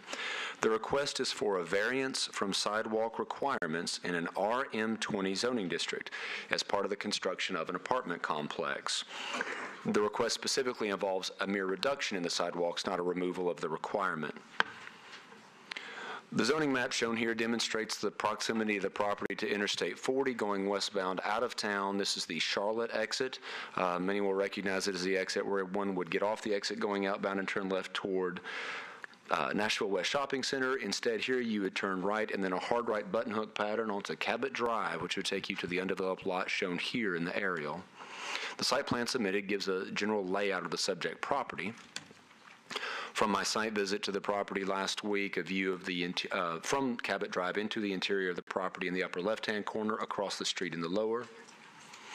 The view up and down Cabot Drive showing the slight change in elevation, going back towards Charlotte in the upper left-hand and up into the Cabot area more so in the lower right-hand. And I picked on the appellants earlier and said during my brief visit into the interior of the property, it's great that they're going to buy this and fix it up because there's a few things that need to be fixed up out there. We do appreciate their ongoing efforts and the council members' efforts to improve the community as well. The case is opposed, and therefore both sides will have 15 minutes to make their desired presentations to the board. Just as a friendly reminder, council members are not subject to any sort of time limits, and so I think we'll hear from the interested council members after the presentations by both sides. The 15 minutes is, of course, to be shared by those on the supporting side and opposing side as well. With that, we'll invite everyone to make introductions for the presentations by name and address and address the board. The councilperson's remarks count against neither side, and the councilperson has an unlimited time to speak. So please start. Yes, my name is Paul Plummer with Southeast Venture, a principal there. I'm at 4024 Crest Ridge Drive. Travis Tall with Thomas & Hutton Engineering. I'm at 5904 Cross Point Lane. Ned Miller, Development Manager with the Beach Company, 211 King Street, Charleston, South Carolina. Please begin. Good afternoon. Thank you.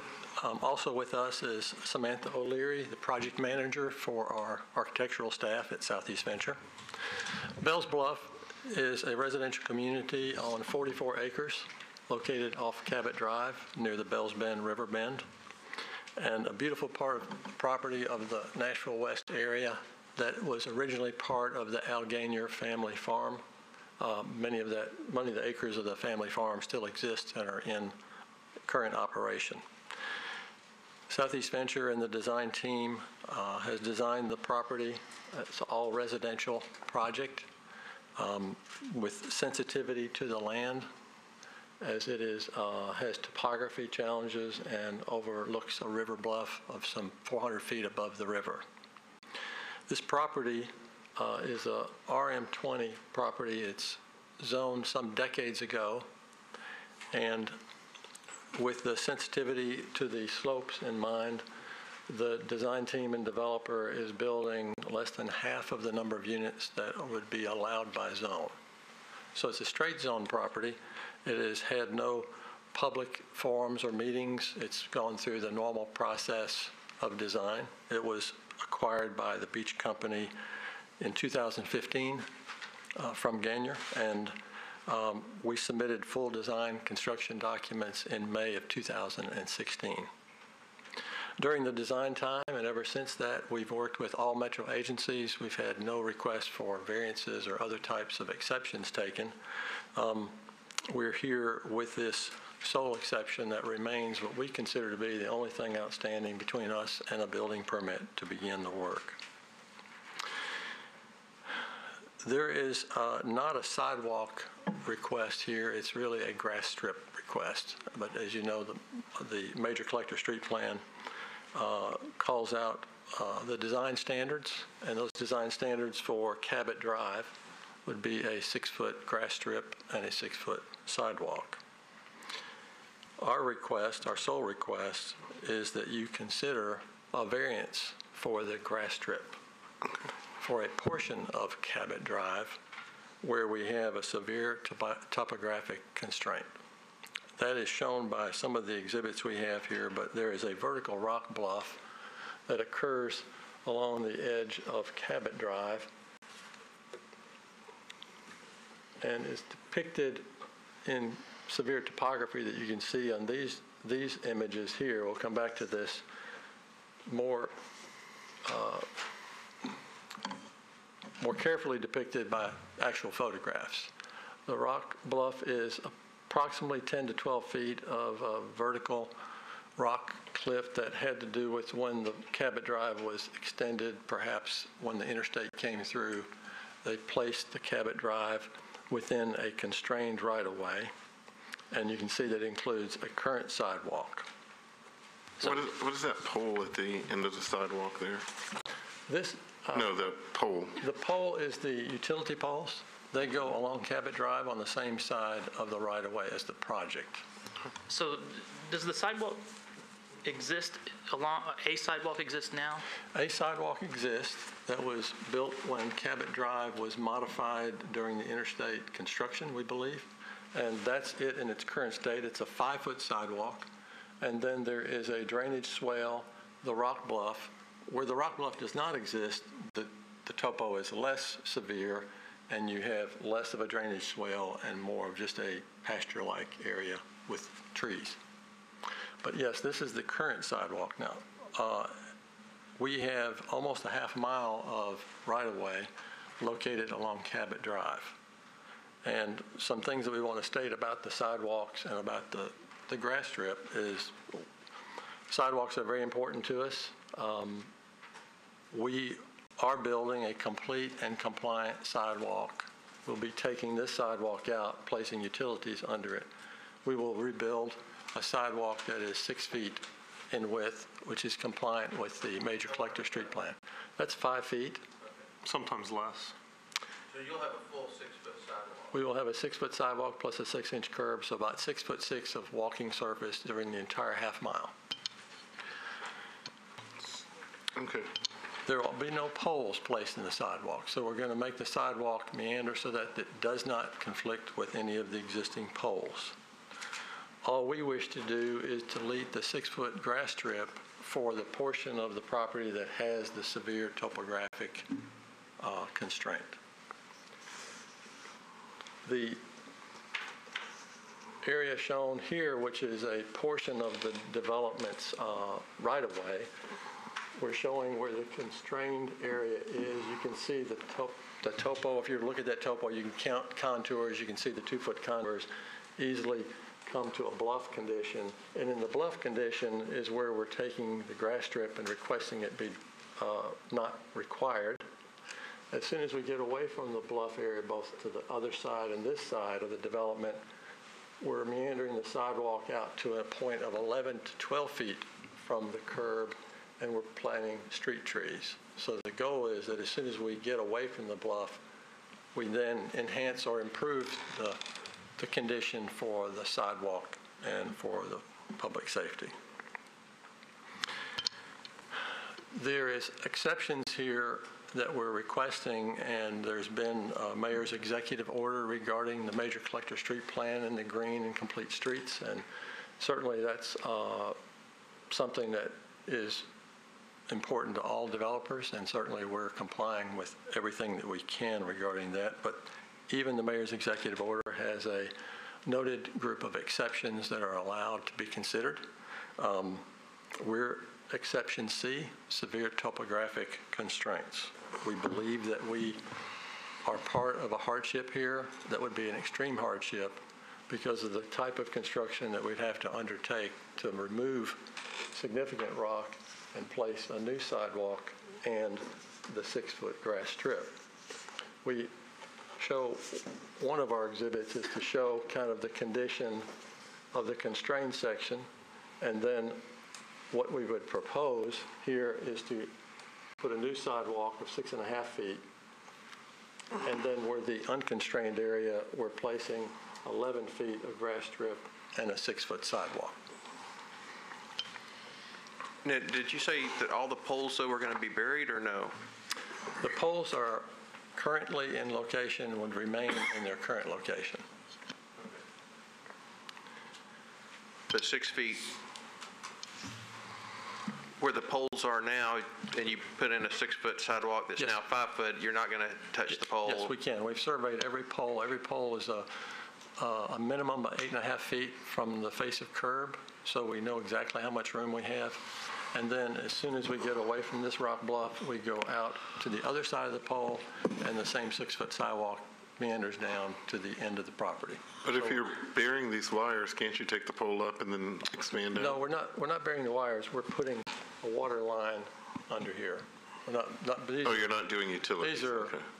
I don't know what type of wires these are. That's NES, that's 3-phase power. So we're not burying the power. We're putting new. We're also building half a mile of public water line here that doesn't currently exist, and then we're placing that right at the edge of that drive lane. So that's will cause the existing sidewalk to come out. So if you've got 8.5 feet to the pole, what? And I think I may know the answer from your thing, but I'm going to ask you. You can tell me again. What's keeping you from doing a 2-foot planting strip and a 6-foot sidewalk to still keep you off the pole? We have about 8 acres of land that rolls off into this drainage swale. We have to maintain the drainage swale, and we encroached on it as much as we could without causing it to be inadequate.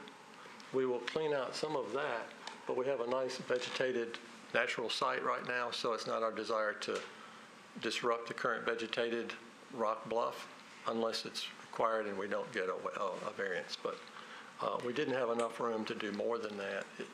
If you could say you could get 6.5 feet minimum, if we could get 7 at any place and not interfere with that drainage swale, we would do it. So whatever we can do to get a good and safe sidewalk where the rock bluff exists is what our desire is. If the variance isn't approved, you would have to deal with the rock bluff. How would you remove the rock? Blasting or? We would have to blast the rock, and what we've said is this is about the width of the grass strip currently, if it was 6 feet. Then you'd have the sidewalk, and then you would have the drainage system. So you're going to be about here where you would have a foundation wall, and we believe because of the normal requirements of having a split face and weathered rock, that we don't have great weathered rock. We have more weathered rock than bedrock. So it's likely we would have some kind of retaining wall, and then we have to have a drainage structure at the top of the wall to keep the wall stable. So that's kind of an image of what our engineering team has said they think would be required. It is in fact a project unto itself. It is of such massive size. It also has blasting aspects and other things, but we're... Right. In addition, you'll see that in that scenario, the NES self-supporting steel poles would be right in the middle of the new sidewalk. So 5 of those would have to move. And that wall would have to push even further back to move those poles further into the site and onto private property with easements around them. Is NES not willing to move the poles, or is that something? Well, I think NES can move any poles, but the developer usually is the one that pays for it, right? Correct. That's correct. And we don't think the location of the poles are the material issue here. We think it's the placement of the rock. I have a question related to the last case of the BZA. We've been talking about 2.5 hours. You've heard all these cases, but there are about 8 people waiting to talk after you do, and they're opposed to this. So why are there so many people that don't like what you're proposing to us? Well, I think part of our response would have to be respectful of hearing them first. So you haven't talked to anybody in opposition or know what they're... We have not been approached by anybody that contacted us to understand better. I don't know. What about the councilman? Have you talked to Council Lady Roberts about this? We certainly have. We've talked to and I'm Mary sure Carolyn she's Roberts. represented her district and told you what others have said that are in opposition, but we'll ask We her. will let her speak, and certainly we respect whatever she says, but up till now, she would prefer it be a different type of product or something. Maybe she's not in favor of the development overall. The request to kind of resolve sidewalks has involved almost a one-year process by all of us to try to resolve this. Working with planning, with Public Works, with Mary Carolyn Roberts, we went and met with her to obtain her approval to build an equal amount of sidewalk in one of her neighborhoods. We found 3 or 4 streets where there was heavy pedestrian use leading up to 51st. We positioned those places and said we would build some sidewalks in those neighborhoods to try to have a compensatory thing that she could place in her district. She said that that was an idea that she had begun and used in a prior case, and she found out after she went through all the trouble of working with that developer that the money was lost out into the system and never happened inside of her district. So she wasn't able to control that, and we approached planning and we approached Public Works and said, why can't we have a way for Mary Carolyn to get this 800 foot of sidewalk on a place like Kentucky Avenue where there's no sidewalk, and we're trying to get people into that area. Yeah, so as you know, the answer to that is basically we have a sidewalk fund, and that just goes throughout the county if someone pays it. I think that was an area of frustration. She has asked us questions about a traffic study. She wanted to make sure we did a traffic study. We did do a traffic study and submitted that to her. And certainly we're always open to Councilperson Mary Carolyn Roberts and things that she might suggest specifically that we would then do in reaction to that. But in this case, it's so difficult for the developer to envision a compromise position that is available to us. So we've worked with countless projects in this community where if we have a way to compromise, we try to find it and we seek it out. So before we hear from the opposition, of course, you'll have time for rebuttal after you're done with your first part of your case. How many units is this development? There are 404 units. Okay. On 44 acres. You know, sometimes we get these sidewalk cases where someone's trying to build something. It's a pretty modest proposal or some small thing, and they're really kind of looking at, well, there's just not a lot of people that are going to be using this. There's a pretty large development here, and I know people will be driving. So given that you are proposing, and I'm not even asking how much it's going to cost to build such a development, but isn't there a way to figure out how to do this? I mean, we talked about the wall and all of that, because this is the only thing that is between you and building this development, because you could do everything else by right, correct? Yes. But we should, within the public realm, we should do things that are feasible. And those who might do it for the public are under scrutiny to make sure that what we do is feasible. So what I would say is if this project were undertaken by Metro, it would be considered unfeasible when it's looked at in terms of all of its disruption and cost for the purpose of a grass strip. Since we are complying fully with the sidewalk portion and we're doing everything we can outside of the rock bluff, and it's a natural rock bluff that exists, why would we undertake such disruption and such costs at such an unfeasible level? It seems that it's clear case of taking an exception and granting a variance because of the severe nature of it. So we're making a request that appears to be, it would be logical if we took the Public Works Director, Ben York, if we took Michael Briggs, who looks at these every day, they would both say that that should be granted based on the sheer unfeasible nature of it. Okay. Now, you can write a check and you say, I don't care what the cost is. It could happen. It's possible to build it. It's not feasible. Do you still have the option to just pay into the fund and not build the sidewalk without the variance? We don't know that we do. Let me ask that question to John Michael. John Michael, okay. So normally, we'll educate the public. So Metro has this rule about sidewalks and new development that you have to either build or improve the sidewalks to the current standards. And knowing that some sidewalks are in areas that aren't heavily trafficked by people or might have topography issues, they give the developer an option to say, all these improvements that we are requiring, you don't have to do, but you have to pay into the sidewalk fund, basically the equivalent of amount of building, let's say, 60 feet of sidewalk as calculated by Metro. So that's the standard operating. If you don't want to, take a dynamite to this rock wall and try to, build a sidewalk over there, you could just write Metro a check. And as you pointed out earlier, that check goes into the general sidewalk fund. It does not stay in the councilperson's district.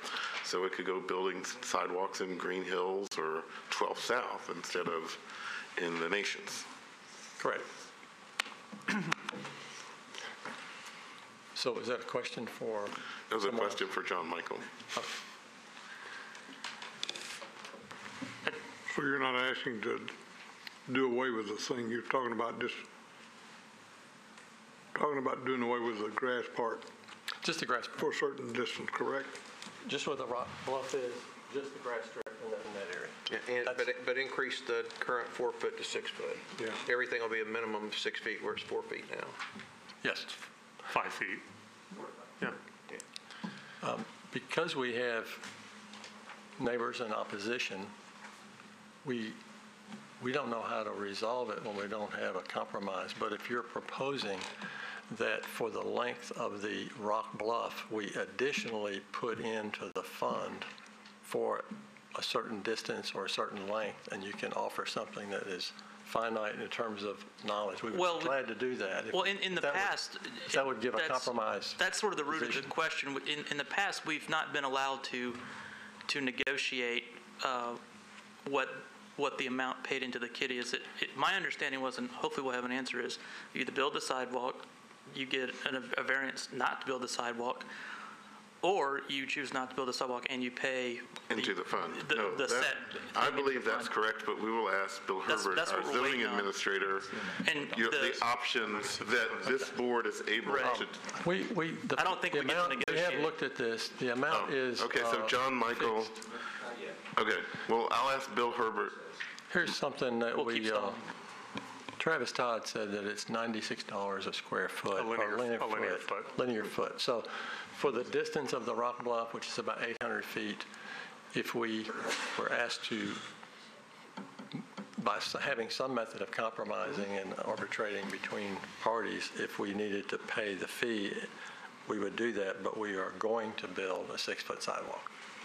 My understanding is like Mr. Harper, that basically we have 3 options. One is to just allow you not to build the sidewalks. The other is to allow you to pay into the fund. And the other is to just say you have to build the sidewalks. And we cannot piecemeal say half of it you can build and half of it goes into the fund. Well, and here's a sticky wicket and all that. Even if we said, well, first of all, I'm curious to know if we can give a variance on not a part of the length, but a part of the construction. In other words, we can say no to the grass strip, but yes to the sidewalk. But even if we give them the variance, I'm curious to know if they will be allowed to build something that doesn't meet the standard. Right. And I think I could answer that, but we'll ask John Michael and Bill Herbert. We're building up questions faster than you can answer them. We have a very, we have new sidewalk requirements that are called curb and gutter, which have the concrete part and then the grass strip.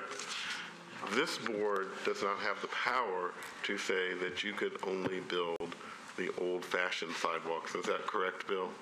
Well, I was just going to say that we've got a consensus back here, and John's prepared to answer your question. John Michael. To the general question of the fund, it's important to note that this comes out of the zoning code at 17.20.120. The only reason I cite the specific section is to remind you of the title of that, which is provision of sidewalks. They're providing the sidewalks. The question before the board involves the planter strip that runs alongside the sidewalk in conjunction with the current version of the sidewalk requirements. The applicable subsection of 172120 is subsection C as in cat, off-site sidewalk installation. Talks about when it's required. Obviously, sidewalks are triggered and required here. Beneath subsection C is subsection 2. Construction of sidewalk or financial contribution to the pedestrian network is required under the following condition. And that kind of gives you an idea of when it's allowed. A sidewalk, the fund, so to speak, would be an available option here if they weren't able to do the sidewalk. But again, although this section of the zoning code was written some time ago and obviously probably did not contemplate the broader standards associated with current sidewalk and planter strip requirements, particularly under the previously referenced executive order and other considerations that the council is taking up even now with regard to sidewalks. The reality is it talks about construction of the sidewalk or financial contribution to the pedestrian network. But so to the notion that the next section, subsection D, talks about the financial structure of the in lieu contribution, talks about, I think the current standard in public works is something like $96 per linear foot, something to that effect. Yes. That obviously wouldn't necessarily be applicable to a grass strip because there would be no logic behind and the engineers and architects that speak to this better. But John Michael, if we had someone here from planning and I asked them what a sidewalk is, they would tell me the sidewalk is the concrete and the grass strip. That in the definition of a sidewalk in Metro, it's curb and gutter. It's both of those things are considered the sidewalk today.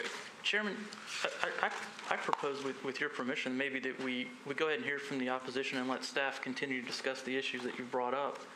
Because I think we could be getting into a discussion, and I'd like to at least hear what the opposition to this is. Okay. But we're in a peculiar position of. Is that acceptable to the commission members that they were going to have to come back for rebuttal anyway? If they're finished, I mean. Questions. But my understanding of what a sidewalk is today in Metro is it is considered a curb and gutter, which is not just the concrete part, it is the green strip part. And when you build a sidewalk today, that green strip is basically considered sidewalk, even though it's grass. And so that's the big question. So do you have anything else to add? You will have rebuttal time after the opposition, but do you understand kind of what we're trying to do here and figure this out? Okay. So you will have 8 minutes and 50 seconds left, and we're going to hear from the opposition unless the council person wants to go now, but she might want to go at the very end, or she can go. Okay. So opposition, come forward, please. And come forward, state your name and address for the record and why you're in opposition. And one of the things that I will remind everyone here is this is a case related to sidewalks. So I know there's this big, development looking over the bluff of the Cumberland River, but we're not here to talk about that. We're here to talk about whether they should be granted a variance from the sidewalk requirement. So please start. Good afternoon. My name is Mary Claire Beach. I live at 6531 Upton Lane. I'm in Beacon Square. It's the first development. You go over the hill and down the hill heading east, and I'm in that development. And my concern is that I think the sidewalk should be built. I walk my dog over that hill a lot, and you have to go down and you have to turn around and go back. If they don't put that sidewalk in, you have to walk in the road. There would be no option at that point. And the road is very dangerous and treacherous. I feel that someone would probably get killed at that. Ma'am, when you say put the sidewalk in, are you saying something different than the 6-foot sidewalk they're saying they're going to put in? No, I just put a sidewalk in there. Because what they've testified is that they will put a 5.5-foot sidewalk. It's 4 feet now. They will put it back at least what's there now, except with 1.5 feet wider. And then in certain sections, they'll have a grass strip. All they're really asking us is to not put in a grass strip at where the bluff is. And so what they're saying is to take out to put in the grass strip and the sidewalk, they're going to have to cut out the bluff, make a big old retaining wall, and do all this other stuff, which means you're not going to see the bluff, which you may or may not think is a pretty thing to see. But there will always, under their plan, be at least a 5.5-foot sidewalk where there's a 4-foot sidewalk now. So the That's what they've sidewalk testified. stops at some point, though? No, it doesn't. It never stops. The sidewalk, what you see on their plan, so you see, if you look at it from the left-hand side, you see grassy, you say that's what you see now. But go up to the drawing up at the top. Okay. So you see sidewalk, then you see grassy strip with trees. Yeah. And then the sidewalk comes back to the street where it is now. Yes. And what they've said is, what code is telling them they have to do is have a grassy strip all along the property. What they're saying is, well, we got this rock wall, and we can't go 12 feet in. We can only go about 6 feet in, and so we're going to widen the sidewalk that's there. It's going from what they've testified is it's a 4-foot sidewalk now. It's going to go to 5.5 plus a curb. That's 6 foot total. And so there will always be a sidewalk all the way along the whole stretch of the property, and it will be wider than it is now. In fact, it won't really be any different than it is now, except it's wider. But in some places, it'll look better because it'll have a grassy strip. So they're going to improve the sidewalk. Well, it's my opinion, and walking this area, that they're not showing where the road this road turns. It makes a sharp curve right here. And if this were to not have a grass strip there, I feel there would be a safety issue of the people walking on the sidewalk. And there are quite a people who do walk on that sidewalk. Okay, that's what I just want to mention. You said there wasn't going to be a sidewalk. Right, And okay, everybody I was on the misspoke. same. I'm sorry. And it's perfectly fine to not agree. And I mean, I just want to make sure everybody understands exactly what they're proposing, Yes. so that when you disagree or have concerns, Because that it it's just doesn't apples to show the curve that's in this road right here. And even if, without a little buffer there, me and I have 4 dogs, so I might be walking a couple of them. We would take up that whole thing. And I wouldn't want to have to go in the road right there. It'd be very dangerous. And by Thank you. sidewalk, he defines sidewalk. Please press the button and Thank you. identify yourself for the record. My name is Clay Wood. I live at 6653 Cabot Drive. And I think by sidewalk, you define sidewalk as including the grassy strip. So therefore, by saying sidewalk, I think she was including the grassy strip. And on that part, with 400 additional units, we're going to have increased traffic at 45 miles an hour flying around those curves with nowhere to go should a car hit that 6-inch lip and make it onto the sidewalk, the concrete part of the sidewalk. And I think that's one of the reasons why planning and even the mayor's office and the groups of walkability that the mayor has appointed define that whole item as a sidewalk, because they want developers and even the city, when they build new sidewalks, they build them curb and gutter. And that's just where we are. We're a very walkable city, and you look at the area of the Gulch, the sidewalks down there are very wide. They're green strips, and so they're, I know, debating. Do we have an answer about is a sidewalk a curb and gutter, or can you say this grass strip is not the sidewalk, therefore? Not defined under the zoning code. But if we were to have planning here, Still not be defined under the zoning code. Although their superpowers are unquestioned in the metropolitan government, they have not yet gotten around to defining that one in Title 17. As someone that's looked into sidewalks a lot lately and even had a case where I was dealing with a curb and gutter requirement, I believe that if we had planning here, they would say a sidewalk is the concrete and the grass strip. But Mr. Chairman, so that's part of the major and collector street plan, which is something that planning implements, as we all know. It's not within the zoning code, but it sounds to me like the issue that you're going to here, the answer could be within the major and collector street plan, but we don't have that document here. We don't, that's something I think planning would have to opine on. Yeah, I mean, I think what you're talking about is, and the audience doesn't know that we had a training not too long ago, and one of the parts of which we were required to do to hopefully be better board members, but one of the pieces was the planning department came and talked to us about sidewalks, and they had talked about with new legislation that's coming down and their ability to give us more thorough recommendations than just simply approve or disapprove. And so I think it makes us all anxious and eager to really know what they're saying about this, because one of the criteria for variances was certainly the type of thing that the applicant's talking about, when you have a cliff and it's a physical barrier, and I understand the safety concerns. So I mean, it just makes me want to hear more for planning too, but I'm sorry to interrupt you. I wanted to ask John Michael the question that I had asked before. So this board's powers under the sidewalk issue is, we understand there are 3 options. What are our options when we get a request for a sidewalk variance? I think it's the same as with virtually every other variance request, which is if the board determines that there is a hardship, you can grant the variance as sought. You can modify that which is granted some variance from the baseline of the zoning code, but give them perhaps something less than or slightly different than that which is requested. That's where we were talking about. So I don't think, so for example, could we say pay into the sidewalk fund where the rock is, near the road, and the rest you get to build? I don't think we have that power. I don't think it goes exactly there, because the ability to pay into the sidewalk fund, where available, is a right that they have before they ever walked in here. So you would ultimately be determining whether or not to grant the variance as sought or in some other modified condition. I don't think that's really a necessary modification. So my understanding and David Harper's understanding is we could just grant the variance that they don't have to build the sidewalks. We could deny it and say they have to build the sidewalk. Or, as you pointed out, the third, which is their option anyway, they could just pay into the sidewalk fund and not have to build these.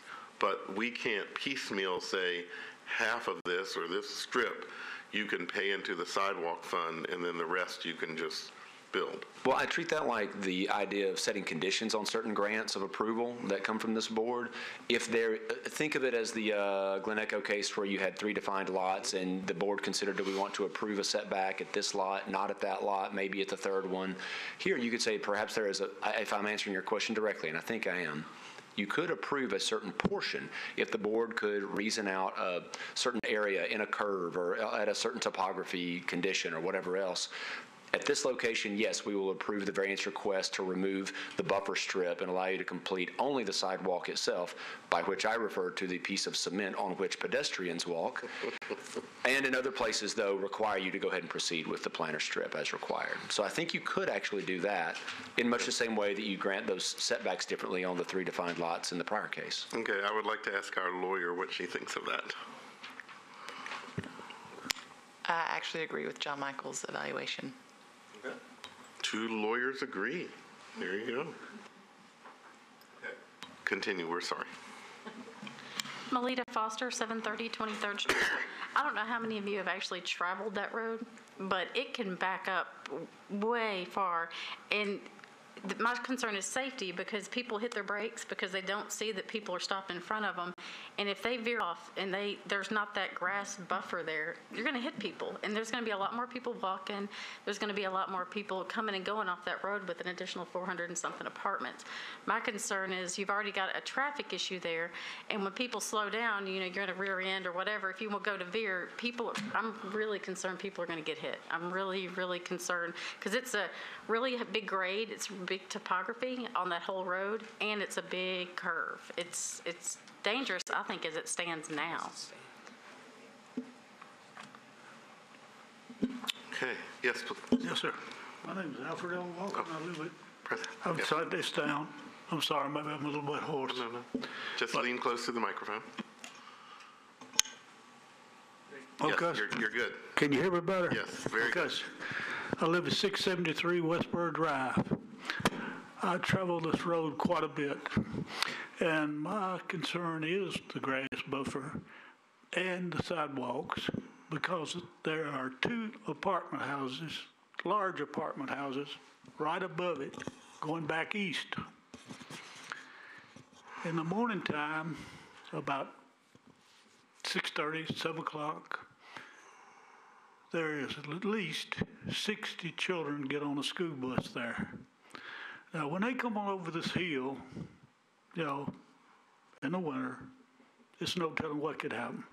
But also, in the safety part of this deal, how many children are going to live in these 402 apartments that have got to come in, get on this sidewalk, and wait right there in that dangerous corner and get on the bus.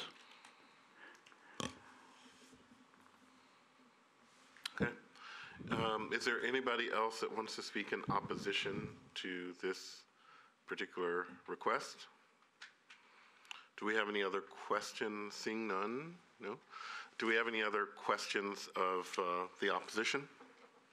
Okay. Oh, thank you for being here. We are going to hear from the applicant again, and then after the applicant, we will hear from the councilperson. So, please come forward.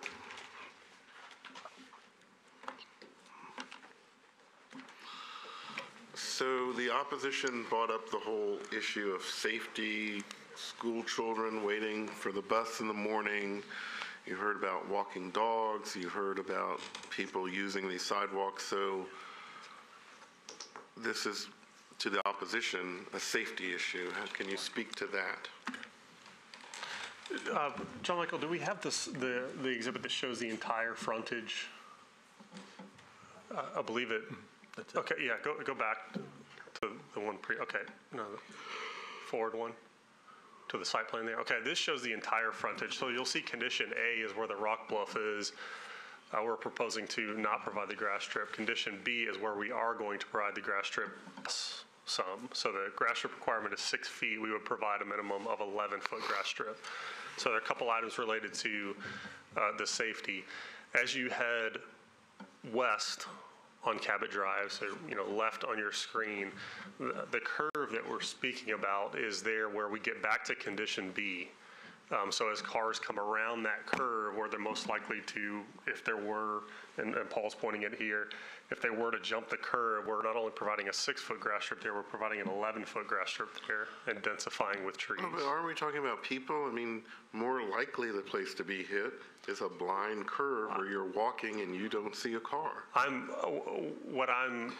responding to the comments of where they said these issues are most likely to occur. My comment is basically the place that is most dangerous on this is where it curves and a car cannot see a person walking and the person walking cannot see the car, and there's no buffer in that part of the curve where the rock wall is, right? That's correct.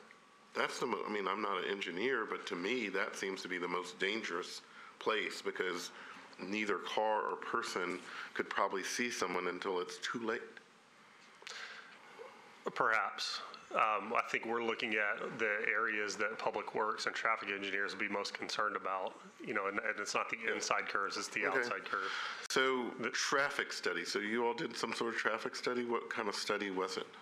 Yeah, it was a traffic impact study, and... But it was just for the number of cars, it wasn't for anything like this of, sight lines and, positionings of sidewalks and things like that? It focuses more on the traffic. It does make sidewalk recommendations where they're warranted, and all it recommended was improvements down at Cabot Drive where it ties in back to Charlotte Avenue.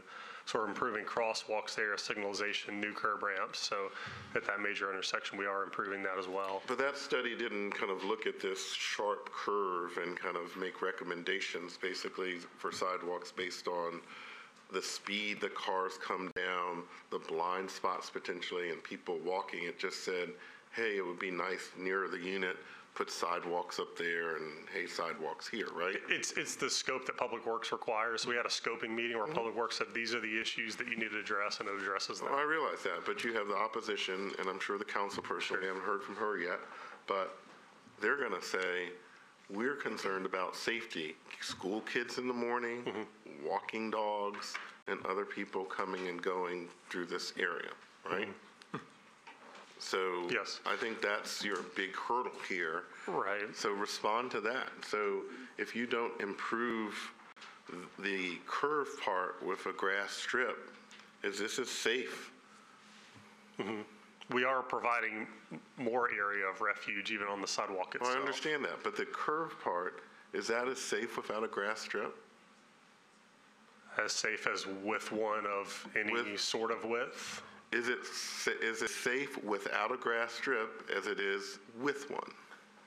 I don't know if we could definitively say that without an engineering analysis of what cars would do in that condition. Right. Because again, on the inside curve like that, the tendency is for them to go into the outside of the curve as they go around, which would be into the other lane, not toward the sidewalk. Additionally, the comment about kids waiting for the bus at the entrance to the development, we are providing an 11-foot grass strip there. So the far east side, the first condition B, we're providing an 11-foot grass strip. There's plenty of area for those kids to congregate and wait for the bus in a straight section of the road at that intersection. Okay.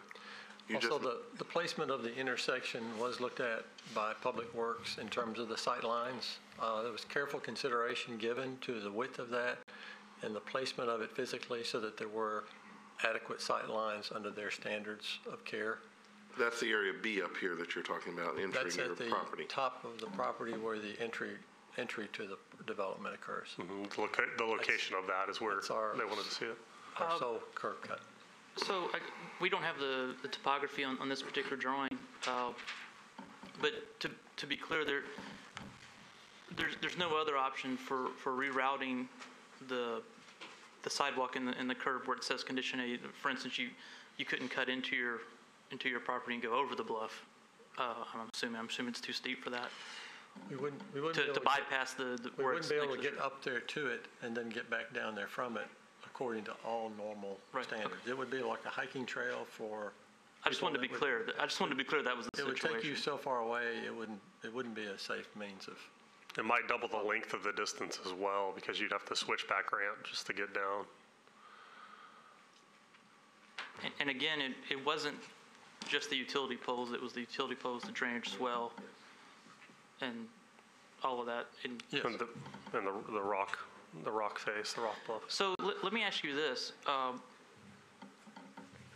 Assuming, once we discuss this with our lawyers, if we gave you the variance you're requesting, and I predict that what we'll be saying is that we'll be given, if we approve it, that legally all we can say is that you don't have to build the sidewalk. So I'm curious if you think that you can build a sidewalk to meet codes.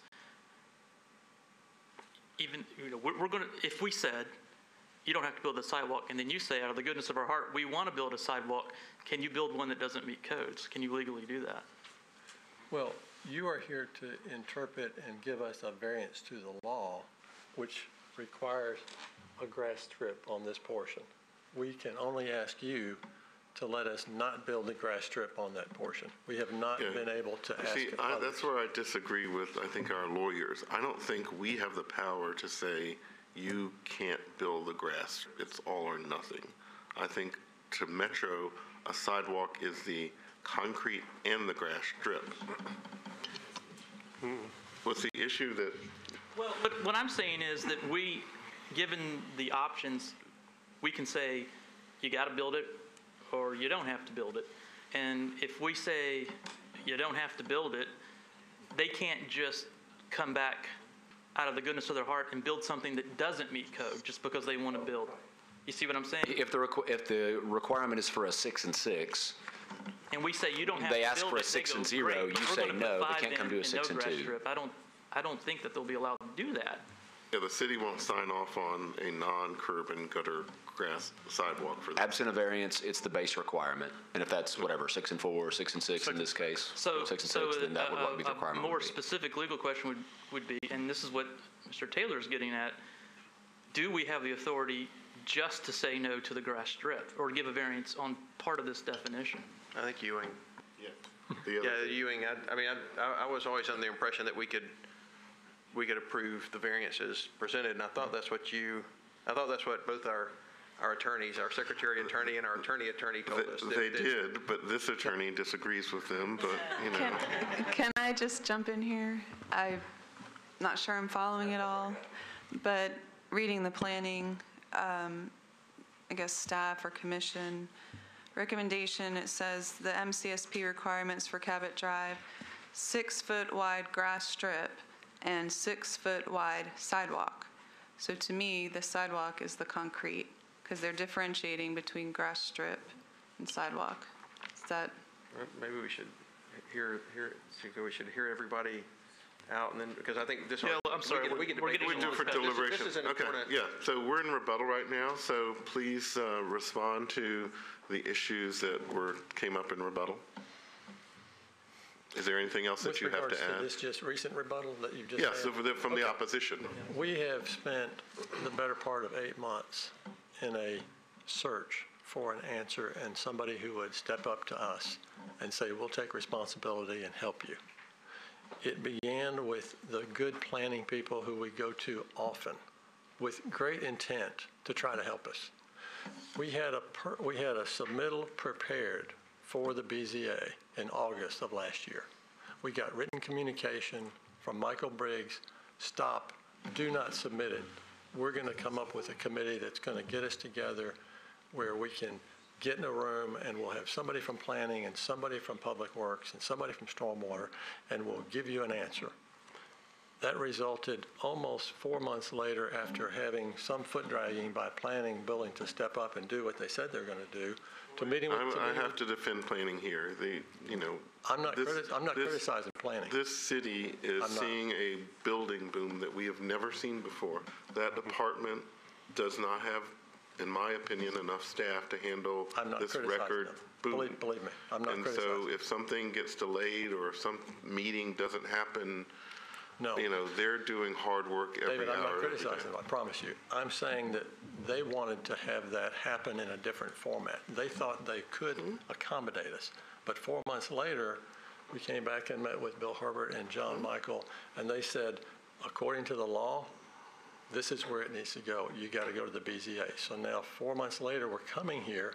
We've burned off 4 more months. We've got construction drawings were done almost a year ago. And this is an item that now with the mayor's executive order, it's under a bright light, and there's nothing wrong with that. Again, we're not complaining. But you read the executive order as written. There are exceptions, folks. And it's listed, severe topographic. So it says where it's not feasible, you shall grant an exception. They say this is the board that does it. So we can't go back and start a whole nother round with planning. It's not going to lead to anything other than what we've been directed to be here. This board does have the power to give a variance from the sidewalks, but in my opinion, it's all or nothing. We could either say you have to build them or you don't have to build any of them. Okay. And then rebuttal to that, if that be the case, we would suggest that a conditional approval, if allowed, saying that we're going to fully comply and comply greater, if so be it, but for the 800 feet, we're going to do the maximum sidewalk no less than 6.5 feet, and we would pay into a fund equal to the 800 feet at the required cost. And we agree to those conditions because we are between a rock and a hard place. We can either do the entire project, which is a phenomenal project in itself. It is not just a small endeavor it is huge. But as you know, we are not the legislative body. The sidewalk funds rules are, to me, very clear. I'm just saying that condition, if somebody offered that there might be a compromise. But I don't think we have this hybrid option where we can say you build the sidewalk on half of it and then half of it you get to pay into the fund. I really don't think the council has given us that power. Can I ask a question? When you talk to Public Works, I know it sounds like no one could make a decision because it had to come here. I understand that. Did they address any of the safety issues that have been brought up about driving around the curb? I mean, if we approve the variance, would they then have to go re-review safety issues, or have they already looked at that? We got 2 comments back, and it was from Public Works. It was provide, more detailed construction plans of the sidewalk. So we showed the routing, we showed the geometry. Now they want to see the detail. Okay, it's 6 inches thick and it has welded wire fabric. Just the standard Public Works details. Add the details and show us where the recycling and trash are for the site. Those are their 2 comments. They have the traffic impact study with the recommended pedestrian improvements, and they have us for any other additional improvements, or told us that this is an unsafe condition. Something that's implied in the safety condition and question and concern has to do with the engineering and design of the street itself and its curve and its topography. We wouldn't normally be asked to rebuild and regrade a road that was placed there by the city and state in a prior condition. But we did find that from all the studies that they did about the best place to have the safer distance, before this board took place here today, the same things were said to us, that it's this outside curve where you have the best benefit to the additional. So they were saying to us early in the design, at least we're doing the best where the most needed. No one's trying to put a sidewalk and keep it up the curb. We all like the mayor's plan for sidewalks. We just have a condition that makes it unfeasible. It's not a desire to do anything less. Yeah, and I realize that if there was space to build a proper curb and gutter, you would, and we wouldn't be here. And, you know, like I said, the only thing that stands between you and this very ambitious development is these sidewalks, right? Correct. So let me ask you, Mr. Engineer, in your professional opinion, which is safer? The 6-foot sidewalk and the 6-foot grass strip between the sidewalk and the road? Or doing away with the grass strip? I'm not saying that doing away with the grass strip is safer, but I don't know if one is warranted.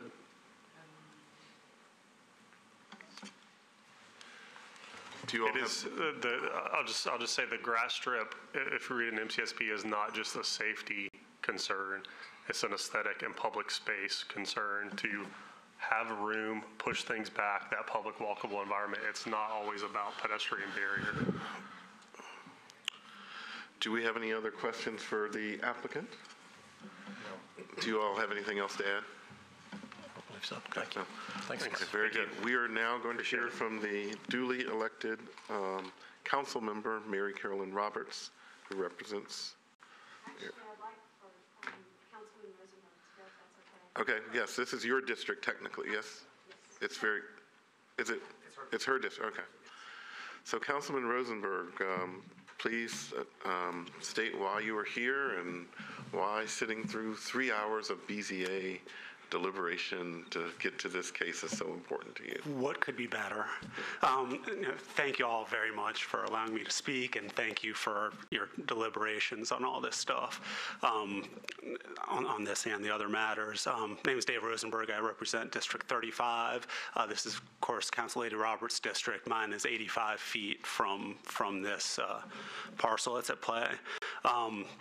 I spent a good deal of time out here at this site over the weekend, walking the front of the property, so shooting radar along Cabot Drive.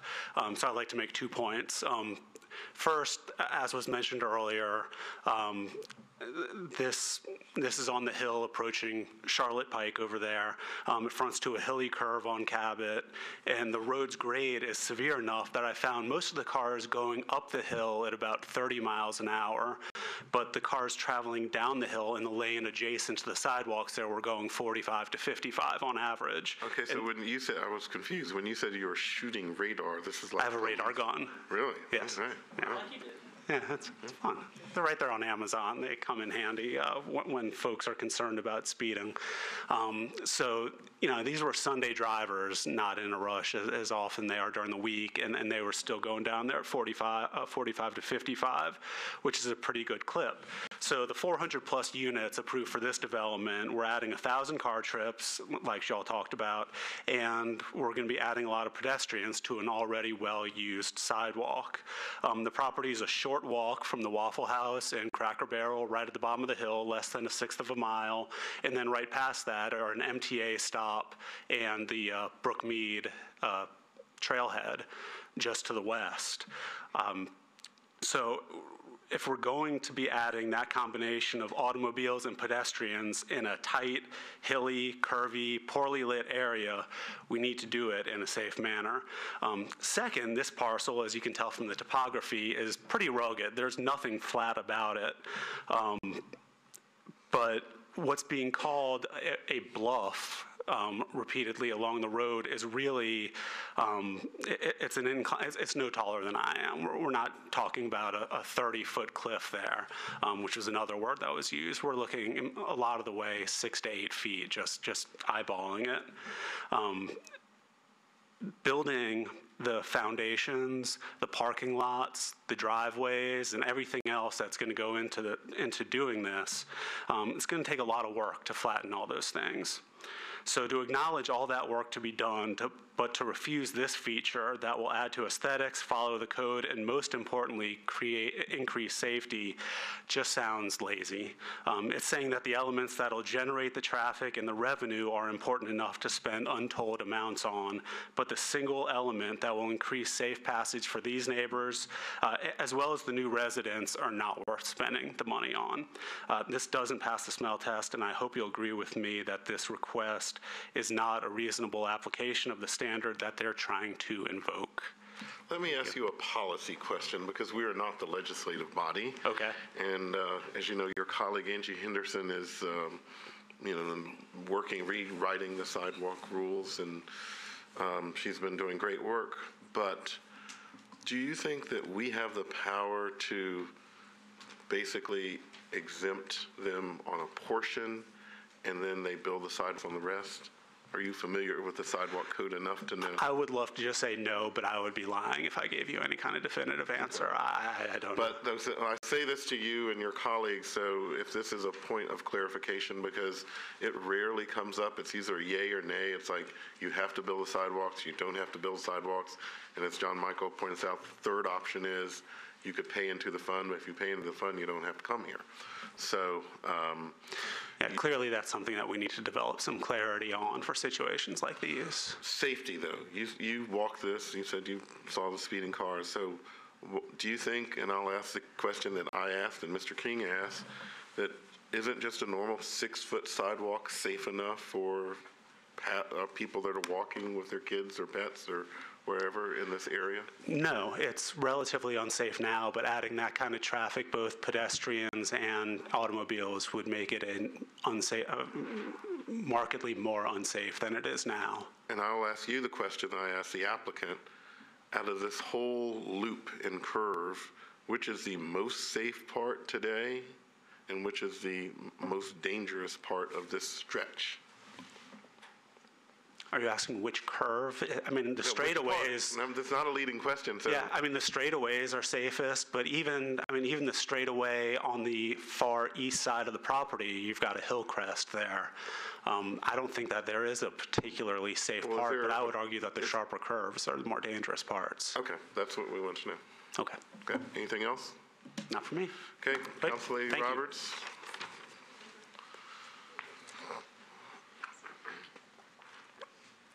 So we've heard from a lot of opposition. We've heard from the applicant. I've asked the applicant what kind of correspondence they've had with you, because as I pointed out, the only thing standing between this and this 420-something unit development is dealing with the sidewalk issue.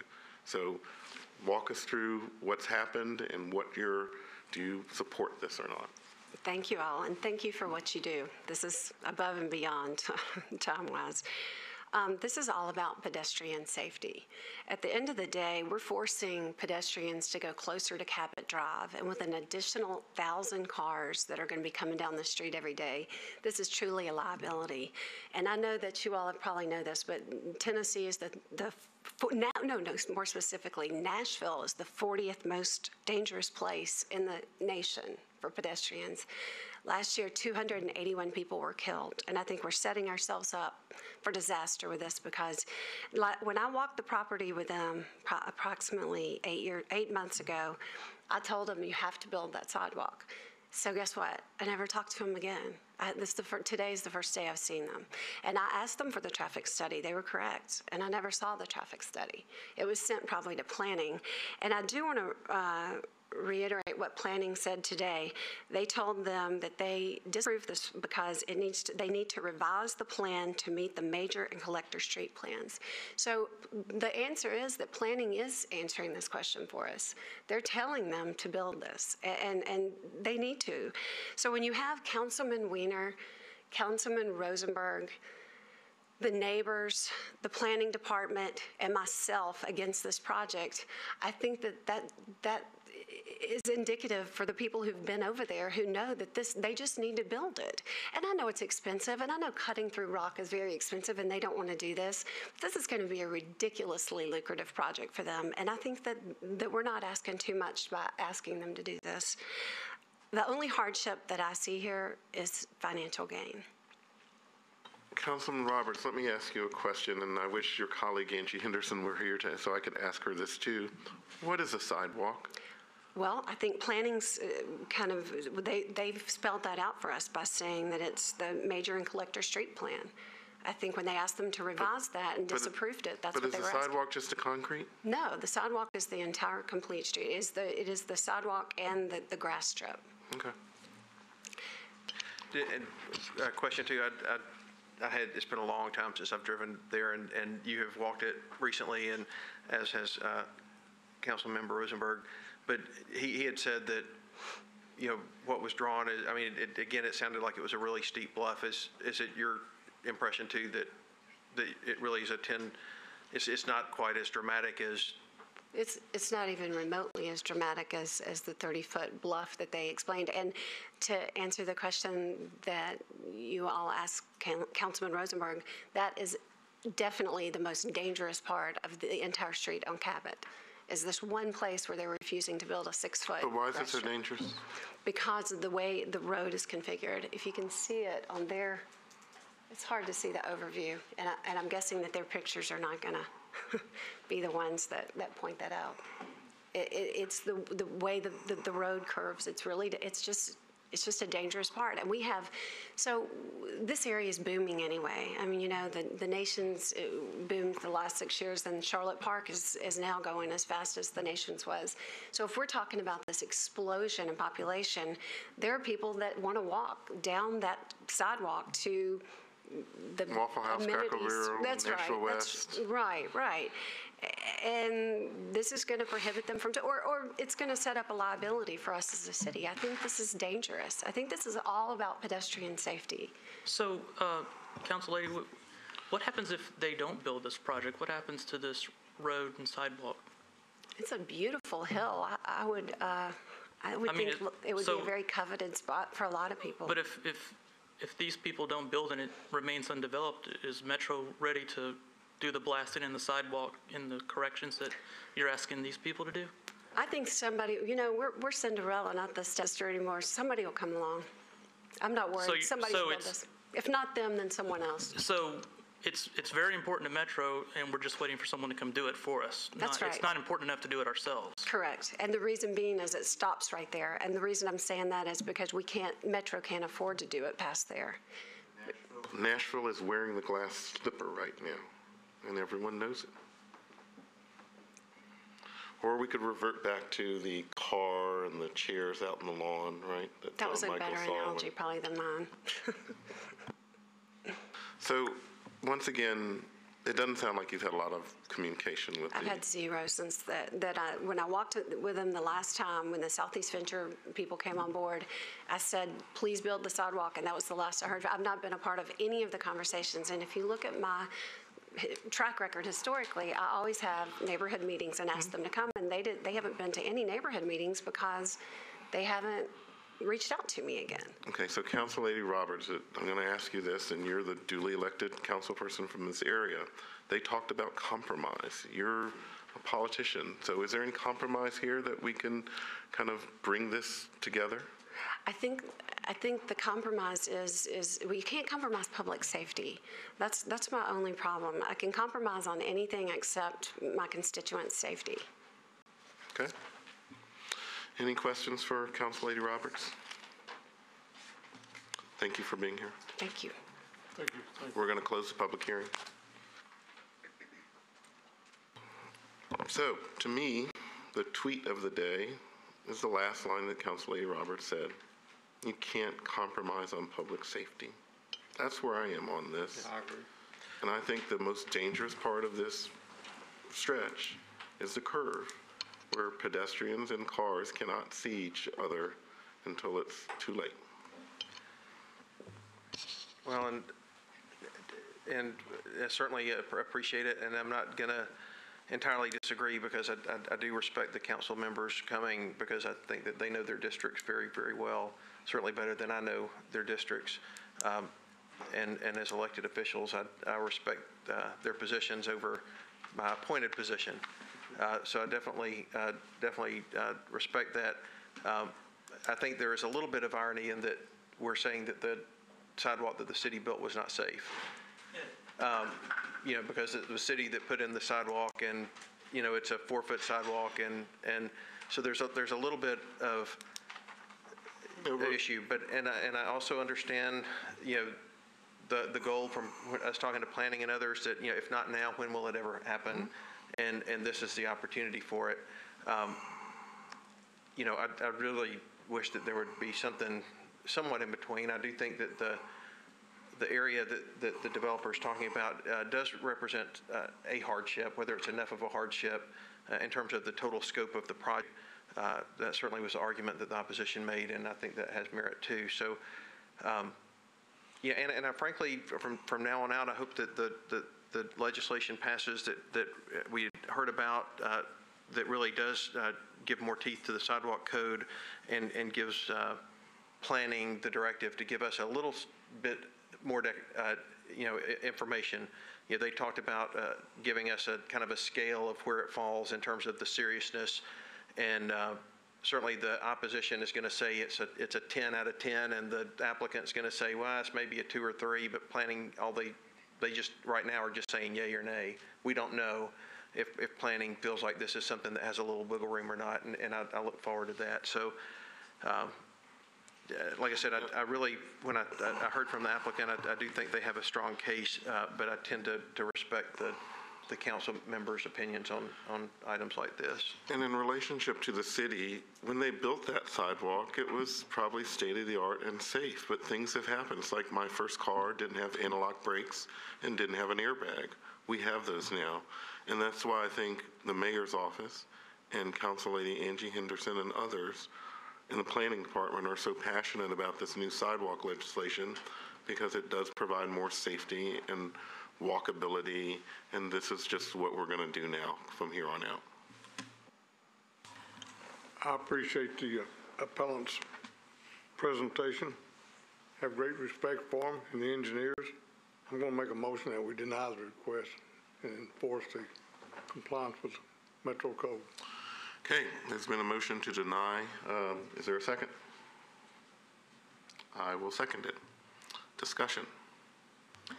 Well, I worry that if we deny this, that the appellant would choose to pay into the sidewalk fund, and then Metro has no sidewalk where they do now have a sidewalk. And I think we've taken a bad situation and made it worse. I think on our basis of ruling on this particular case, we look at the facts in front of us, and we cannot kind of speculate on the what if, or even we can't speculate on if we vote this down, they won't build this whole 400-unit development at all. We can't consider that. I don't think it's a matter of not building development. I think it's I think they actually might be making it worse by not granting the variance. I think we could be encouraging them not to build the sidewalk, which will make it even more of a public safety hazard by anybody's definition. How are you saying that? All they have, if we say you don't get the variance, all they have to do is go write a check for the sidewalk fund, and then they don't have to build anything there, and they've got to take the sidewalk out to put the utilities in.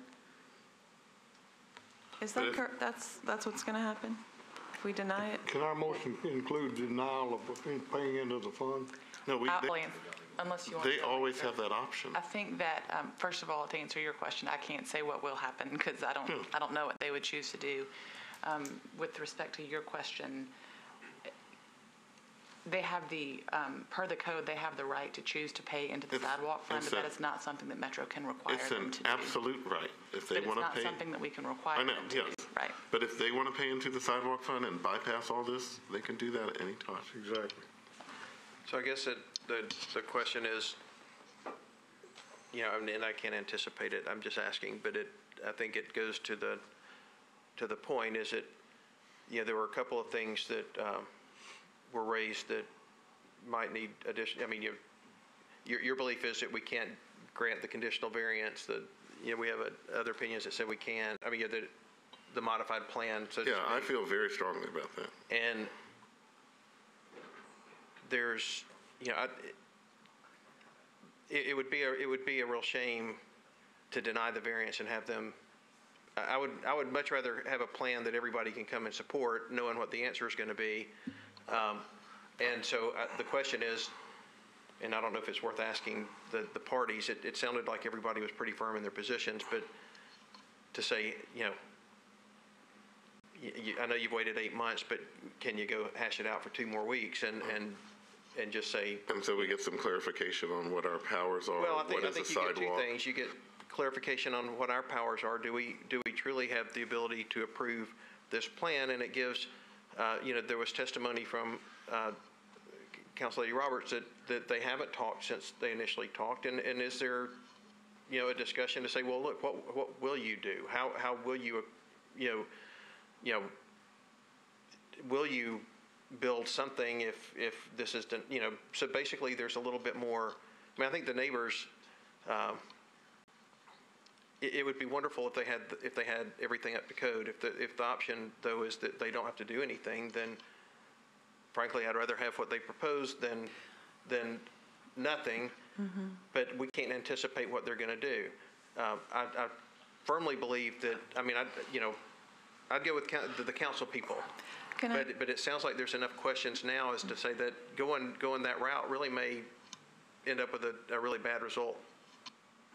Well, what I wish would happen is we would approve the variance because there is the hardship, but we send it back to Public Works and have them really look at the safety issue, because I never feel comfortable. I mean, I'm with you. I'm worried about the safety. But if we approve the variance, I don't care what they say, they're done. They don't have to build anything. Well, can't we put a condition on it? See, under my opinion, I don't think we could do this hybrid situation. It's either yay or nay. I'll ask our lawyers again, and I'll ask our lawyers again about our powers since they vigorously disagree with me. I think that you do have the authority to put conditions on an approval. So I think you could say we approve it on the condition that it applies to a certain portion, or we can approve it on the condition that Public Works then signs off on it for a safety, after a safety analysis. Those are just the 2 that have come up. So that's why I was throwing those in there. But I think that it has happened before and is valid for this board to grant conditions on their approval. And the reason I don't like that is the same reason the council lady doesn't like that. It's because if we do something different on the curve, that's the most dangerous part, and that's the part that really needs the curb and gutter more than any of this section. What I'm saying, if Public Works deems it unsafe, then they won't have the variance. Well, I think what Public Works will say, this is what sidewalks look like today. It's a 6-foot strip of grass and it's a 6-foot strip of concrete. Go build it. Let me rephrase But then my they motion. wouldn't be coming, we would have no sidewalk variances, which is fine by me. We don't have any sidewalk variances. Rephrase my motion. What's the motion? I move that we deny the appeal based on the fact that it is not safe and require them to comply with Metro Code. So we can't do I don't think we have to say that. Should we ask the Council Lady Roberts if they have any desire in Yeah, having Council this? Lady Roberts, can you come back up here, please? So I know that you testified earlier that there has not been a lot of communication between you and the applicant, but you've heard our deliberation, and we are trying to figure out if a deferral of 2 weeks or a month could clarify some of the things that we talked about today, or help you in a compromise or any other kind of thing that can get this project going. I always believe there's a compromise, and I really agree. I hear what you're saying. This is the one thing I think is really hard to compromise on, and they're still going to have to repair the sidewalk. And so, like you were saying earlier, the sidewalk used to end there because there are no houses past the end of that sidewalk. Now there will be. So I think, I'm open to compromise if they would like to come back to the table and talk. Do you think Come to the table. do you think a deferral of 2 weeks would accomplish anything? I do not. So I guess the question, I hope you clearly see a desire by this board to do what's best for the neighborhood and with respect to the applicant and the property owner also. And what Mr. Harper had it raised was that, if we say, no, you don't get a variance, and they just say, okay, well, we'll just donate to the fund, it just stays kind of like it is. And yet, and again, it's just my personal opinion, and I don't live in the neighborhood, but what they proposed is better than how it is. So I don't know what's likely. I don't know what they'll do. I know they're responsible folks, and they may just say, fine, we'll make it beautiful, and it'll be the gem of the street. But I don't know that either. So I'm just saying if it would give you more confidence to go back and talk, I'm happy to vote for that. But if you say, no, let's vote on it today, then I'm happy to do that too. So that's just why we wanted to bring you back. Yeah, thank you. I think for them to sell an apartment with 1,000 cars and 800 people without a sidewalk might be very difficult. So it is of my opinion that they're building it. It's self-serving. They will build it. I don't think that has anything to do with the grass strip, because I feel like we're just talking about the grass strip being a safety issue. And I feel like... But their side, if they were up there, they'd say, we never said that we weren't going to build any sidewalks. Right. It's just we're arguing about the grass strip. Yeah. And I agree with that. You agree with it what? I agree that we're not arguing about them building a sidewalk. I think they will build the sidewalk. I hope they will. I've worked with Southeast Venture on other projects, and I feel like they're very upstanding people. I think that will come to fruition. But I don't think that they have to build this in this one place. It's a safety issue. Okay. Let me ask our attorney again. Yes, sir. If they comply and build a sidewalk, they have to comply with the current code. Am I correct or wrong? Or asked in another way, can we exempt them from the grass strip? You can grant the variance sought. You can grant some portion of the variance sought. You can deny the whole bloody thing. So I know that goes back to right what I said earlier, which was right the first time I said it, but now we're in a different context, but that same guideline still applies. The exact language of 17.40.270 vis-a-vis conditions says, in granting a variance, special exception, hillside exception, or changing nonconforming use, the board may impose conditions, restrictions, or time limits considered necessary to protect the surrounding properties and better carry out the general intent of this title. Here, the safety provision is the one that the board is focused on most pointedly, and rightly so perhaps. To the extent you have restrictions or conditions to a grant of a variance request that would promote that end goal, you do have the legal authority in black and white law, as you have had as long as any of us have been connected to the board, to do exactly that. I really believe at the end of the day, they're going to build it. It's just a financial hardship. They don't want to build it, but they're going to. This is the only thing that's standing between them and this very big development. They're going to do it anyway. They have... But it's their decision, right? Okay. Yeah, okay. That's right. Any other questions for Councilor Roberts? Thank you again. Thank you. So we have a motion on the floor, and we're discussing the motion right now, unless we want to vote on the motion. I've supported variances for a number of years up here.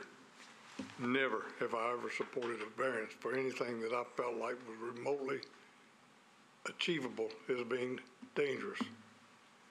I support the Metro Code, the way that sidewalk is designed with that grass strip out there, and I stand by my motion. I agree. And I think given how important sidewalks are to the city in every district, in every part of the county, and that there are boards, community advisory boards that talk about bicycling and walkability and things like this, and the planning, the mayor's office, that this is a priority for the city as we grow, and that we look at transit issues and walkability and safe family issues that started under Mayor Dean, that this is important to the city. And and to me, in my mind, the definition of a sidewalk now is it's the concrete and the grass strip. That is the sidewalk. So, any other comments, or should we vote? Okay. All those in favor of the motion signify by saying aye. Aye. Opposed? Opposed. Alma? Said aye. Okay. 4-2-2. Yep. We are done. Next board meeting will be April the 6th of 2017, Mr. Chairman.